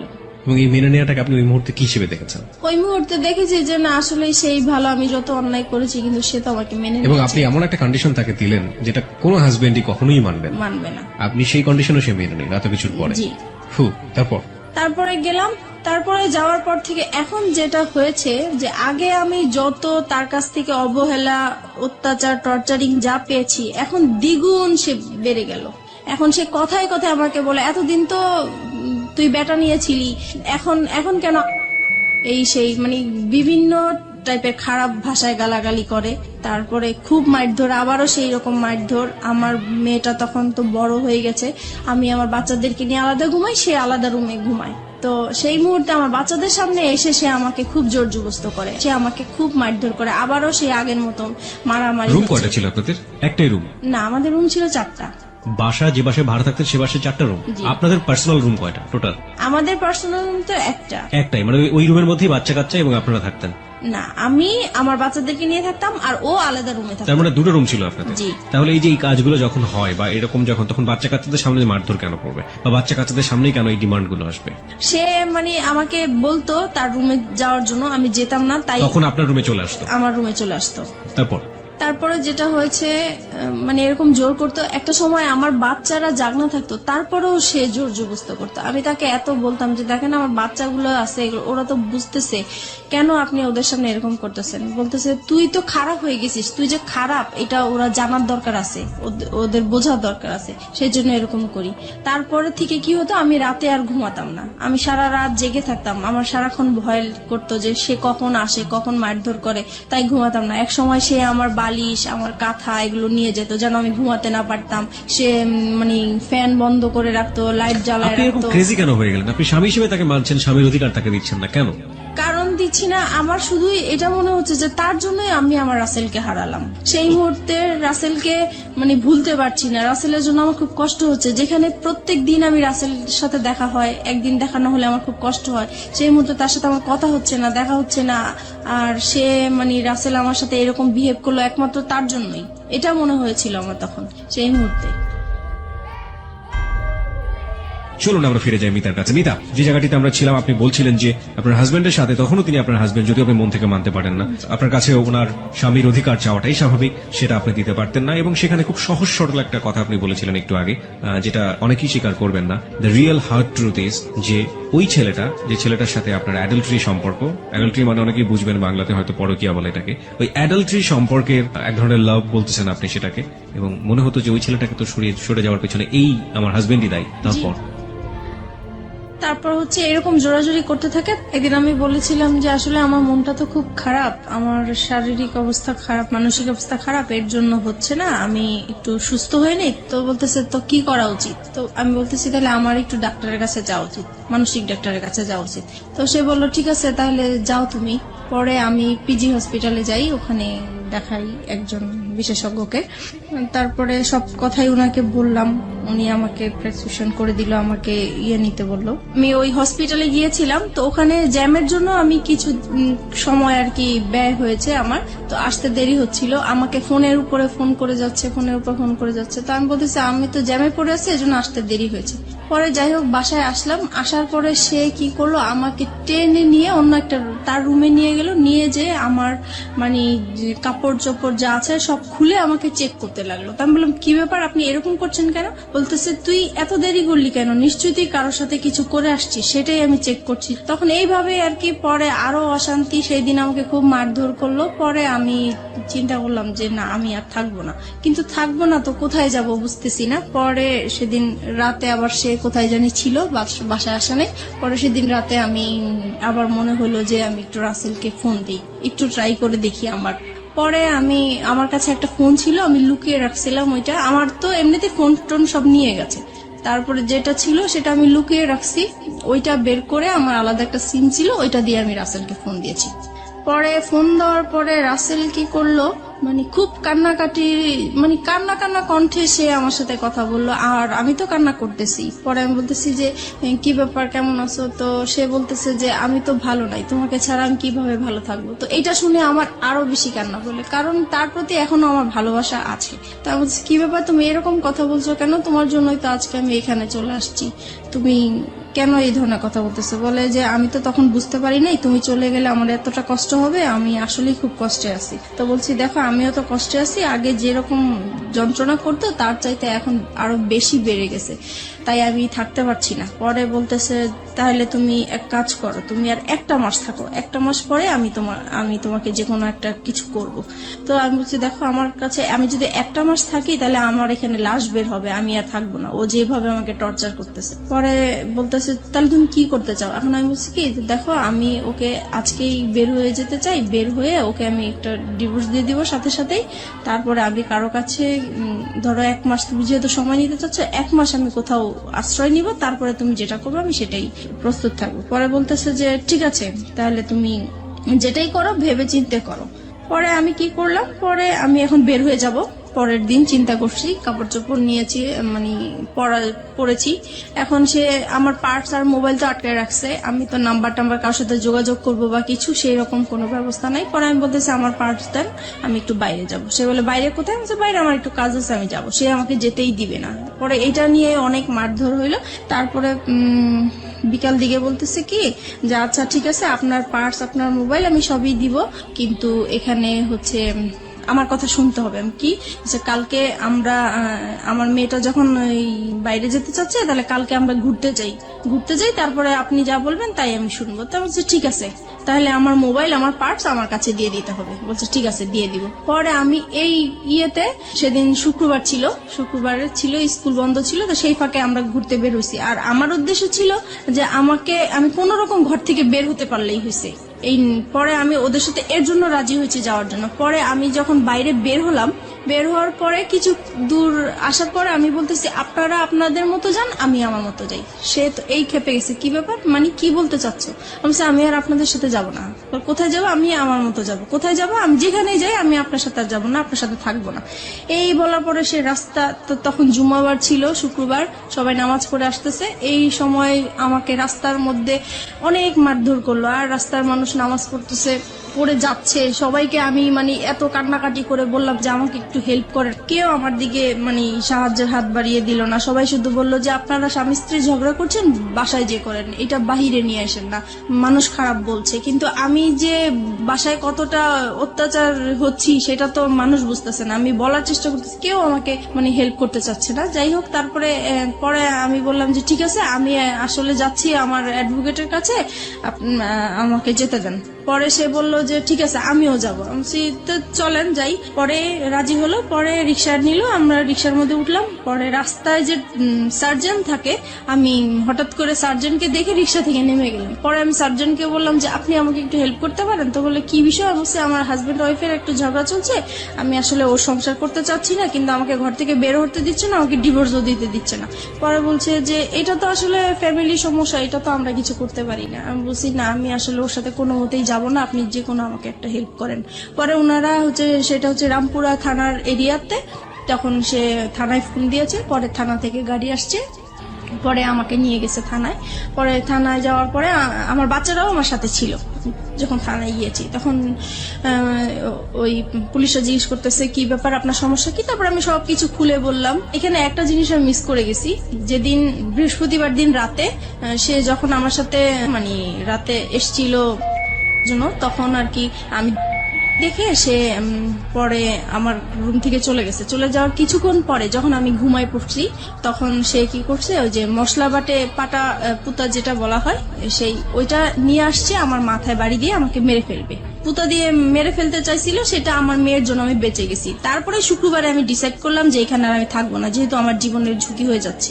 তারপর সেই ঘটনাগুলোই আমি থানাতে বললাম। তারপরে উনারা বলল যে আমরা শিওর আপনারা আর 1 মাস 2 মাস পরে আবার মিলে যাবেন। আমি এরকম কেস অনেক দেখেছি, কিন্তু আপনারা উনার নামে মামলা করা বা জিডি করা এটা ঠিক হবে না, আপনারা মিলে যান। ওনারা অনেক বোঝাচ্ছে আমাকে মিলে যাওয়ার জন্য, কিন্তু ওনাদের জায়গা থেকে এটা হ্যাঁ, পারফেক্ট। তারপরে উনারা জিডি লিখবেও না, বলতেছে না আমরা লিখবো না। পরে যাই হোক, অনেক কিছু বললাম আমি, তারপরে লিখলো, জিডিটা লিখলো। লেখার পরে পরে আমাকে বলতেছে যে আপনি এখন কোথায় যাবেন?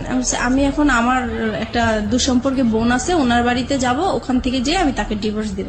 বলছে যে ঠিক আছে, আপনি যখন থাকবেন না তাহলে তো আর জোর করার কিছু নেই, আপনি চলে যান। আমি বলছি যে দেখেন, আমি এখন যদি চলে যাই, সে আমার পিছে পিছে যাবে, রাস্তায় একটা সিন ক্রিয়েট করবে, আপনারা আমি যাওয়া পর্যন্ত ওনাকে আটকে রাখেন। তো বলছে ঠিক আছে, আমরা করতেছি। পরে ওকে আটকে রাখছে, আমি চলে আসছি, আমার একটা দুঃসম্পর্কের বোনের বাসায় চলে আসছি। আসার পরে ওদের কাছ থেকে 2-3 দিন মানে শুক্রবার শনিবার হচ্ছে মানে সরকারি অফিস বন্ধ থাকে, আদালত বন্ধ থাকে, তাই আমি ওকে ডিভোর্স দিতে পারি নাই। রবিবারে আমি ওকে ডিভোর্স দিয়ে দিয়েছি।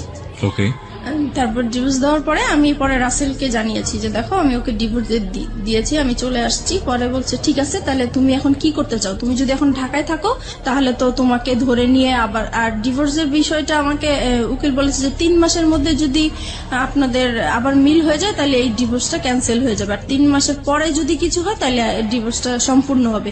তাই এখন চিন্তা করতেছি যে 3 মাস আমাকে অন্তত ওর কাছ থেকে দূরে থাকতে হবে, কি করা যায় এখন। পরে আমি রাসেলকে বললাম যে দেখো, আমি তো আমার এরকম আপন মার সাথে একবার দেখা করেছিলাম, সে বলেছে যে কোনো সময় যদি আমার কাছে আসতে চাও, তুমি একটা অ্যাড্রেস দিয়েছিল, সেই অ্যাড্রেসটা আমার মনে আছে, আমি কি ওইখানে যাবো? তো বলছে ঠিক আছে, যাও, আর তোমার মার সাথেও দেখা করে আসো, ভালোই হবে বিষয়টা। তো আমার মার বাড়ি আর দাদা বাড়ি কাছাকাছি ছিল, কিন্তু দাদা বাড়ি আমি যাই নাই, কারণ হচ্ছে যে আমার প্রত্যেকটা কাগজপত্রের মধ্যে আমার দাদা বাড়ির অ্যাড্রেস ছিল। সে ভালো, আমার হাজবেন্ড ভালো করেই জানে যে ওই অ্যাড্রেসটা, আমার চিন্তা ছিল ওখানে গেলে আমাকে খুঁজে বের করে ফেলবে, এরকম কিছু মনে হয়েছিল আমার কাছে। সেজন্য আমি আমার দাদা বাড়ি যাইনি, আমার নানা বাড়িটা খুঁজে বের করছি। খুঁজে বের করার পরে গিয়েছি ওখানে। সবাই আমাকে প্রায় অনেক বছর পরে আমাকে দেখেছে, সবাই ছোট দেখেছে, কেউ চিনতেও পারে নাই। যাই হোক, পরিচয় দেওয়ার পরে সবাই খুব কান্নাকাটি করলো, এত বছর পরে তোমাকে দেখলাম, আমরা আশাও করি নাই। ওখানে ছিলাম, ভালোই ছিলাম কিছুদিন। হঠাৎ করে সে আমাকে মানে কিভাবে জানি জানতে পারলো আমি ওখানে আছি। তারপরে সে আমার নানা বাড়িতে আমাকে খুঁজতে গেল। পরে মানে আপনার হাজবেন্ডের নাম কি ছিল? আমার হাজবেন্ড নাম জামান ছিল। জামান, মানে জামানই খোঁজটা পেল, রাইট? ওকে, তারপরে সে আমার মামা বাড়ি গেল, যাওয়ার পরে ওখানে যে আর গ্রাম সাইডটা হচ্ছে এরকম যে মেয়েরা স্বামী ছেড়ে অন্য কোথাও চলে যাবে, এটা খুবই একটা খারাপ চোখে দেখে এবং বাতাসের আগে কথা ছড়ায়, জি। Right. So we know the situation, ultimately কি হলো? আলটিমেটলি সে ওখানে যে আমার মামাকে বলল যে আমি অন্য একটা ছেলে হাত ধরে চলে আসছি, এই সেই পুরো ডিটেল কাহিনী যেটা বললো, দ্য রিয়েল স্টোরিটাই বলেছে সে হ্যাঁ, ওখানে। হ্যাঁ। তার তার তার ফরে গিয়েছে ব্যাপারটা, কারণ পৃথিবীর কেউ এটা বিলিভ করবে না, এবং মেয়েটার যে আসলে কোনো কারণ থাকতে পারে ওখানে যাওয়ার, সেটাও সে কেউ মানতে চাইবে না, যেমন ভাবে মানতে চাচ্ছে না ফেসবুকের অসংখ্য শ্রোতা। ওই তো হ্যাঁ। গ্রামে সবাই আর কি আমাকে খারাপই বলছে। তারপরে আমার মামা শুধু একটাই বললো যে দেখো, তুমি যদি কোনো না কোনো ভাবে অশান্তি যদি নাই করে থাকো, তাহলে সে এত বছর পরে 2টা বাচ্চা ফেলে কেন বের হবে? বুঝলাম তার অপরাধ আছে। আচ্ছা যাই হোক, তুমি যদি তোমার মা বাবাকে এখানে আমাদের কাছে নিয়ে আসতে পারো আর আমাদের কাছে সরি বলবা, আর এরকম কখনোই এরকম কিছু হবে না যদি বলো, তাহলে আমি তোমার কাছে উঠাই দিব। The big point and the question is, শান্তির জন্য সে রাসেলের হাত ধরেছে। শান্তি কি সে শেষ পর্যন্ত পেয়েছে? আমরা অনুষ্ঠানের শেষের দিকে চলে আসছি ধীরে ধীরে।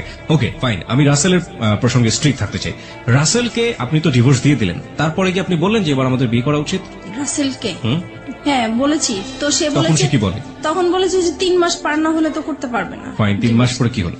তারপরে হচ্ছে পরে আমি বলতেছি দেখো আমার তো কিছু সমস্যা আছে, লোন আছে, এখন আমি লোনগুলা শোধ করতে হবে, তাছাড়া ফ্যামিলিতে এখন আমি খুব বিপর্যয় অবস্থায় আছি, এখন আমি বিয়েটা করতে পারবো না, আরো কিছু পরে করব তোমাকে। সেটা কতদিন পরে?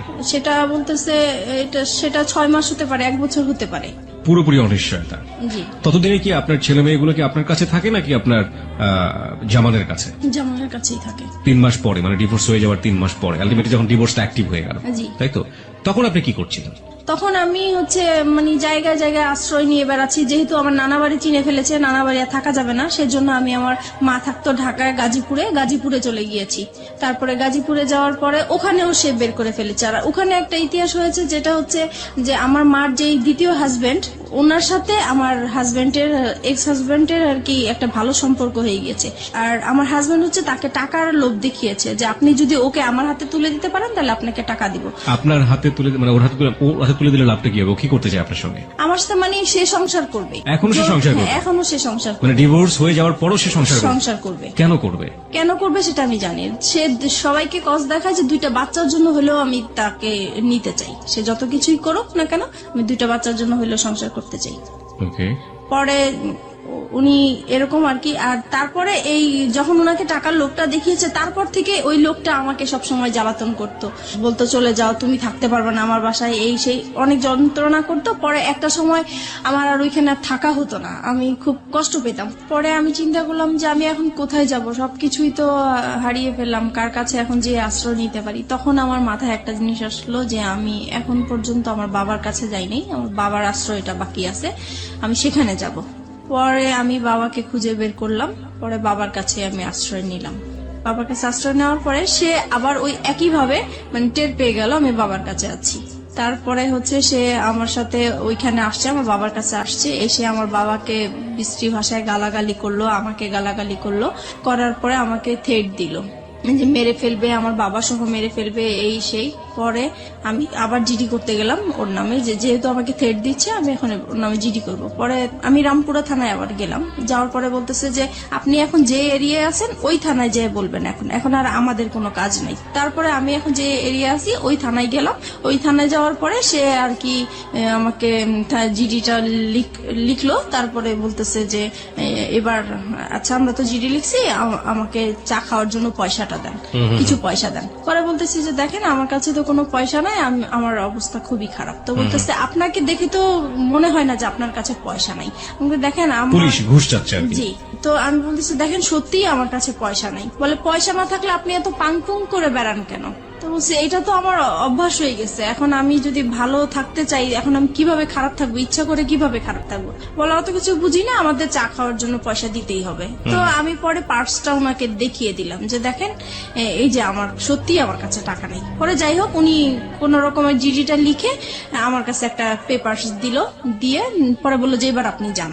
পরে বলতেছে আচ্ছা আরেকটা বের। পরে লাস্টের দিকে ডেকে বলতেছে আপনার হাজবেন্ড আপনাকে কোথায় এরকম করছে, রাস্তায় হয়রানি করেছে। তা বলছে এটা এয়ারপোর্ট এলাকায় করেছে। বলতেছে তাহলে আপনি এক কাজ করেন, আপনি এয়ারপোর্টে একটা যায় জিটি করেন ওনার নামে।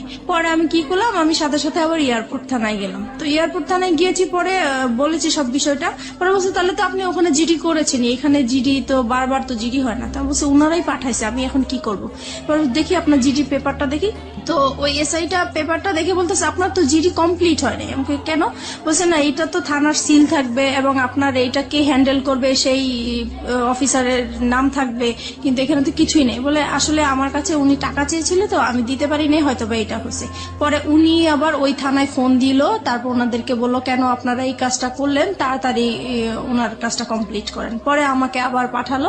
পরে ওখানে বড় কর্মকর্তা যে ছিল সে আমাকে সরি টরি বলে তারপরে আমার কাজটা কমপ্লিট করে দিল, জিডি করে দিল। এইভাবেই পরে আমি আসছি, পরে শুনতে পারছে যে তার নামে আমি জিডি করছি। সে আবার আমার হাজবেন্ড, এক্স হাজবেন্ড, উনি এসে আবার আমাকে ভয় দেখাল, হ্যাঁ জিডি করেছিস তো কি হয়েছে, আমি তোকে রাস্তায় খুন করে ফেলবো, অ্যাক্সিডেন্ট করাই দিব, এটা করবো সেটা করবো, আমার তোর থানার জিডি করছে, আমার কিছুই হবে না, কোনো যায় আসবে না। সে ভয় দেখাচ্ছে আমাকে, আমি যেন জিডিটা উঠাই নেই। তো আমি বলছি যে না কখনোই আমি জিডি উঠাবো না, আমি জিডি করেছি কেন উঠানোর জন্য উঠাবো না। তারপরে এইভাবেই হচ্ছে আমি ওখানে ওদেরকে সময় দিচ্ছি কাজের জন্য। এইভাবেই পরে একটা সময় আমি কাজ পাই, আমি আলাদা বাসা নেই, এখন বাসা যাব। এই সময় আমার বাবা একদিন রাত্রেবেলা খুব অসুস্থ হয়ে যায়।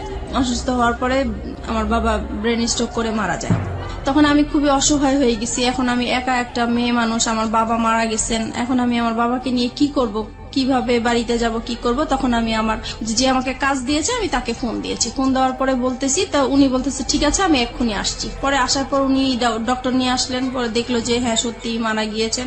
পরে যাই হোক উনি আমাকে টাকা পয়সা দিল, আমি আমার বাবার লাশ নিয়ে বাড়িতে গেলাম, মাটি টাটি দিয়ে তারপরে আমি আসলাম। এখন আসার পরে আমি নতুন বাসায় উঠে গেলাম। আর এদিকে একটা কথা বলতে ভুলে গেছি, আমি যখন আমার বাবার আশ্রয় পেয়েছি তখন আমি আমার মেয়েকে নিয়ে আসছি, আমার মেয়েকে আমার কাছে নিয়ে আসছিলাম। তারপর আমার মেয়ে ছিল আমার কাছে, তারপরে মেয়েকে নিয়ে আলাদা বাসা নিয়েছি। মাঝে মধ্যে আমার হাজবেন্ডের সাথে কথা হয়, তারপরে আমার ছেলেকে দেওয়ার কথা বলি, সে বলে যে না মেয়েকে নিয়ে গেছো ভালো কথা, ছেলেকে আমি কখনোই তোমাকে দিব না। তারপরে আমি কাজ করতে থাকি, এদিক দিয়ে মেয়েকে স্কুলে ভর্তি করে দিয়েছি।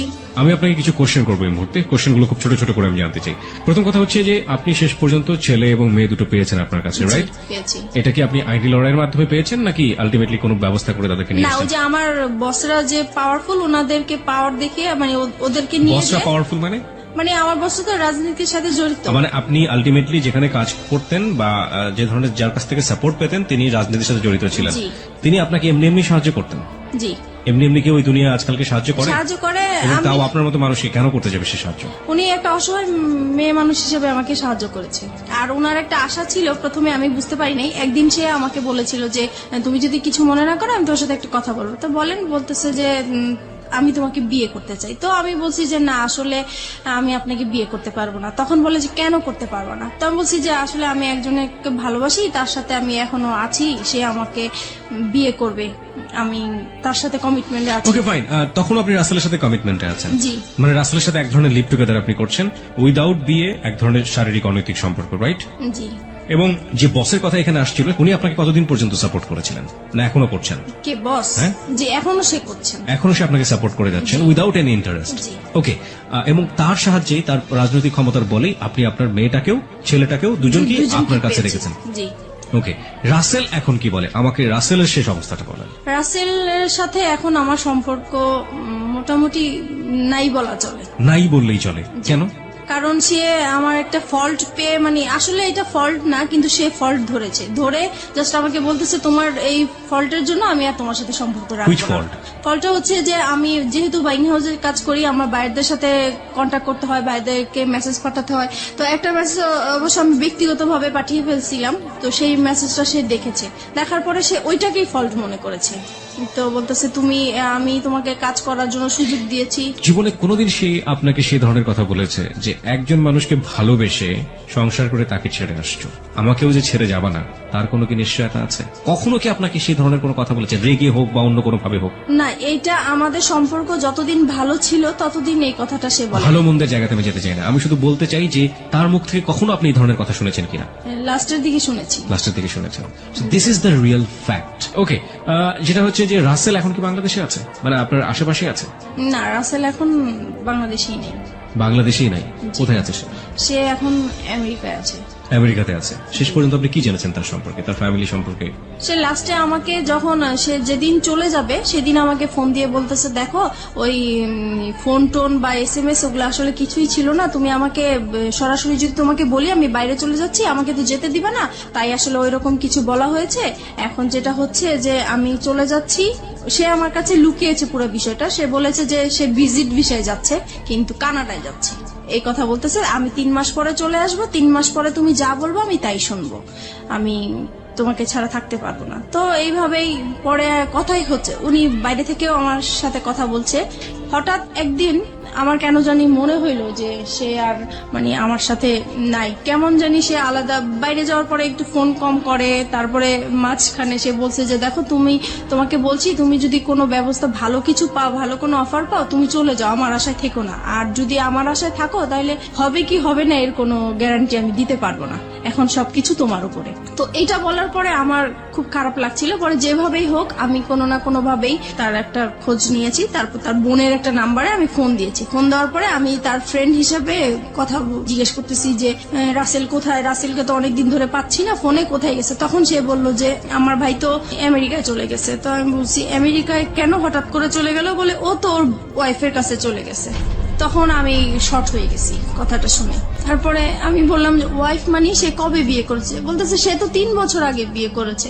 তো বললাম ওনার ওয়াইফের নাম কি? তখন যেই নামটা বললো সেই নামটাতে আমি আগে থেকেই পরিচিত, কারণ আমাকে বলেছে এই নামের মেয়ের সাথে ও প্রেম করেছে, দেন ওদের ব্রেকআপ হয়ে গেছে, কিন্তু আসলে ওইটাই ওর ওয়াইফ ছিল।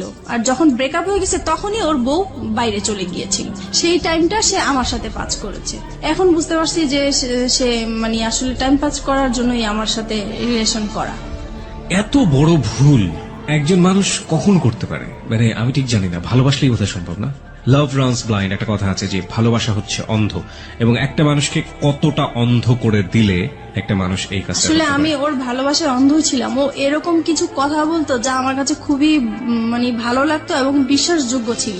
আর যেহেতু ওকে আমি বারবার বলেছি আমি এই সমস্যাগুলো আমার হাজবেন্ডের কাছ থেকে পেয়েছি, দেন ও আমাকে মানে সবসময় ফ্রিডম দিত, সবকিছু আমি যা বলতাম তা মেনে নিত সবকিছু। This is the fact.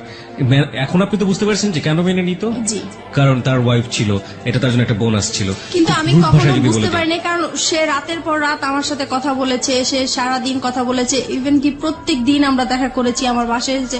আমি কখনো বুঝতেই পারি নাই যে সে ম্যারিড পার্সন হতে পারে। রাইট, ম্যারিড পার্সন না হলেও আপনার জন্য এটা একটা ভুল ছিল। সে আপনাকে বিয়ে করেনি, এটা অবশ্যই। আপনাকে কমিটমেন্ট দিয়েছে, কমিটমেন্ট রাখেনি। This are all fault. Lastly কি অবস্থা বলেন তো আপনি আমাকে? লাস্ট যেটা হচ্ছে এখন সে মানে আমি যে জানতে পেরেছি তার বিষয়গুলো আমি তাকে জানতে দেই নাই, বুঝতে দেই নাই। আমি এখনো তার সাথে কথা বলে যাচ্ছি, এখন আপনি তাকে লাভ করেন? এখনো তাকে লাভ করি, এবং আমার মানে এখনো মনে হচ্ছে যে আমি তার জন্য সারা জীবন অপেক্ষা করে যাব, কেন? কারণ তাকে আমি অন্ধের মতো ভালোবাসি। এই জায়গাটায় যদি পাবলিক আপনাকে গালি দেয়, গালমন্দ করে, আমার কিচ্ছু বলার নেই। I will inspire them to be honest. But আপনি যে কারণে আজকে এখানে এসছেন, ভুলের জায়গাটাতে আপনার ভুলটা কোথায় ছিল সেই জায়গাটা আমি আপনাকে স্যালুট করি। এই ভুলের জায়গাটা আপনি একেবারে শেষের দিকে এসে আমাদেরকে আরেকবার স্মরণ করে দিন। আপনি কি মনে করেন আপনার ভুলটা কোথায় ছিল, অপরাধটা কোথায় ছিল? আমার অপরাধটা ছিল যে আমার সংসারেই থাকা উচিত ছিল, যত অশান্তি হোক আমি যদি একটু স্যাক্রিফাইস করতাম আমার সংসারটা টিকে যেত। আর দ্বিতীয় ভুল করেছি যে আমি তাকে ভালোবেসেছি, আমার তাকে ভালোবাসা উচিত হয় নাই। আর যেহেতু সে সবকিছু আমার কাছে লুকিয়ে রেখেছে, তার পরিচয় না জেনে এরকম অপরিচিত একটা মানুষের সাথে সবকিছু করাটা আমার ঠিক হয়নি। আপনি কি পারবেন আপনার সন্তানদেরকে সঠিক উত্তর দিতে যে আপনি এগুলো কেন করেছেন? আজকে লাখো মানুষের কাছে আপনি জবাব দিচ্ছেন। আপনার সন্তান যদি কখনো আপনার সামনে দাঁড়ায় জিজ্ঞেস করে, আমি কখনোই কিছু বলতে পারবো না। That is the ultimate penalty of you. আর কিচ্ছু লাগবে না। That is the ultimate penalty. Because আমি ধরে নিচ্ছি আপনার হাজবেন্ড ভালো ছিল না। দেখুন কতগুলো সমাধান হতে পারতো। আপনার হাজবেন্ড খারাপ ছিল, আপনি তাকে ডিভোর্স করে দিতেন। হ্যাঁ, ডিভোর্স করে দিয়ে আপনি আলাদা থাকতে পারতেন, আপনি একটা লম্বা সময় নিতে পারতেন, দুজনের সেপারেশনে থাকতে পারতেন লম্বা সময়ের জন্য, ট্রাই করতেন যে আলটিমেটলি আপনি ফিল করেন কিনা থাকে। ইকোনমিক সাপোর্টের একটা জায়গার ব্যাপার ছিল, ফাইন, ইকোনমিক সাপোর্টের জায়গায় আপনি নিজে স্বাবলম্বী হওয়ার জন্য যথেষ্ট রসদ আপনার কাছে ছিল, আপনি কাজ জানেন, আপনি হাতের কাজ জানেন, আপনি সেগুলো নিয়ে কাজ করতে পারতেন, এবং এই কাজ করে বাংলাদেশে অনেক অনেক মেয়েরা আজকে স্বাবলম্বী, আপনি সেই জায়গাটা থেকে পারতেন, আপনি সেটাও করেননি। আপনি second time fall in love with someone, আপনি দুটো বাচ্চার মা হওয়ার পরেও, এবং সেই ফল ইন লাভটা ঠিক সেম ব্যাপার ছিল লাইক ইউর হাজব্যান্ড, যখন আপনি হাজব্যান্ডের সাথে ভালোবেসেছিলেন, still you are fall in love with that guy, যে মানুষটা আপনার সাথে এক ধরনের বড় হিপোক্রিসি করেছে। তাহলে আপনার প্রথম হাজব্যান্ডের ক্ষেত্রে অপরাধটা কোথায় ছিল? আমি তাকে কোনো অপরাধ দেখছি না। আপনার সেকেন্ড মানুষ যে, সে যদি বিয়ে করে এত বড় চিট করে একটা সংসার ভেঙে দিয়ে বিদেশে চলে যেতে পারে, তাহলে প্রথম হাজব্যান্ড তো তার তুলনায় অনেক ভালো মানুষ ছিল। আপনি তো তাকে কোনোদিন হাতে হাতে ধরেননি, ধরেছেন? জি না। ধরেননি, আপনি তাকে সন্দেহ করতেন, সে আপনার পাশে বসে থেকে কোন একটা মেয়ের দিকে ফ্যাল ফ্যাল করে তাকিয়ে থাকতো। হ্যাঁ, এটুকুই আপনার কাছে লেগে, আপনি কোনোদিন তাকে হাতে নাতে ধরেননি, আপনাকে সে হাতে নাতে ধরেছে, তারপর আপনার সঙ্গে ঘর সংসার করতে চেয়েছে। জি। সে অন্যায় করে অত্যাচার করুক, আপনার কাছে সে অধিকার চেয়েছে, স্বামীর অধিকার, আপনি পালিয়ে গেছেন, তারপর আপনাকে ওখান থেকে বারবার ধরে নিয়ে আসার চেষ্টা করছে দুটো সন্তানের জন্য। লাভ না করলেও দিস ইজ হার্ড ট্রুথ। জি। কিন্তু আপনাকে এই মানুষটা কি দিয়েছে যে মানুষটাকে আপনি স্টিল লাভ করেন? সে তার কাছ থেকে তো কিছুই পাইনি, কিন্তু আমি এটাই বলবো যে তার তার সাথে আমি সময় কাটাতে আমার ভালো লাগতো। Is that all thing for life? This is very funny. By the way, আপনার জন্য কিছুই বলার নেই, শুধু একটা কথা বলার ছাড়া, সেটা হচ্ছে মিতা, যাই কিছু করেন না কেন, আপনার সন্তানের ভবিষ্যৎ খুবই খুবই গুরুত্বপূর্ণ। আপনার একটা মেয়ে আছে এবং আপনার ছেলে আছে, এবং আপনার বেটার ফিউচার আপনার বেটার ইকোনমিক স্ট্যাটাসের উপর ডিপেন্ড করে, এবং আপনার যে লেখাপড়ার স্ট্যাটাস, সেখান থেকে আসলে খুব বেশি ভালো কিছু করা সম্ভব কিনা আমি জানি না, তবে অবশ্যই সেই দিনের জন্য আপনার প্রিপারেশন নেওয়াটা বেটার, যে যেদিন আপনার মেয়ে আপনার সামনে দাঁড়িয়ে বলবে যে আমার ভবিষ্যৎটা কেমন। আজকের নোটসগুলো আসার সময় নিয়ে আসবো আমি, চিন্তা করো না। মিষ্টি হাসি ফুটে উঠলো ঠোঁটে। ফোনটা রেখে শাওয়ার নিয়ে বাইরে বের হলো সে। টেবিলে খাবার সাজানো, নাস্তা কে বানালো? খালা ঘর মুছছে তখন। তাকে দেখেই একগাল হেসে বলল, ভাইয়ের আপনার আর খালাম্মার নাস্তা বানিয়ে রাখতে কইছিল, খালাম্মারটা সকালেই দিয়েছি, আপনারটা এতক্ষণে ঠান্ডা হয়ে গেছে, গরম কইরা দিমু? না খালা, দরকার নেই। আপনার ভাইয়া খেয়েছেন? না, আমি কইলাম খাইয়া যান, কয় দেরি হইয়া গেছে, খাইবো না। রাত্রির মন খারাপ হয়ে গেল। মানুষটা না খেয়ে চলে গেছে। এমনিও দুপুরে ঠিক মতো খায় কিনা জানে না। কতবার বাসা থেকে খাবার বানিয়ে দিতে চেয়েছে, নেবেই না, জেদি একটা। ইস, তার ঘুমটা সকালে ভাঙলো না কেন? মানুষটার এতটুকু খেয়ালই রাখতে পারে না সে। ধ্যাত, সারাদিন এঘর ওঘর করেই কাটলো। বিকেলের দিকে আলমারি খুলে বসলো রাত্রি। বিয়ের শাড়িটা হাতে নিয়ে উল্টে পাল্টে দেখলো পাক্কা 30 মিনিট যাবত। আলমারি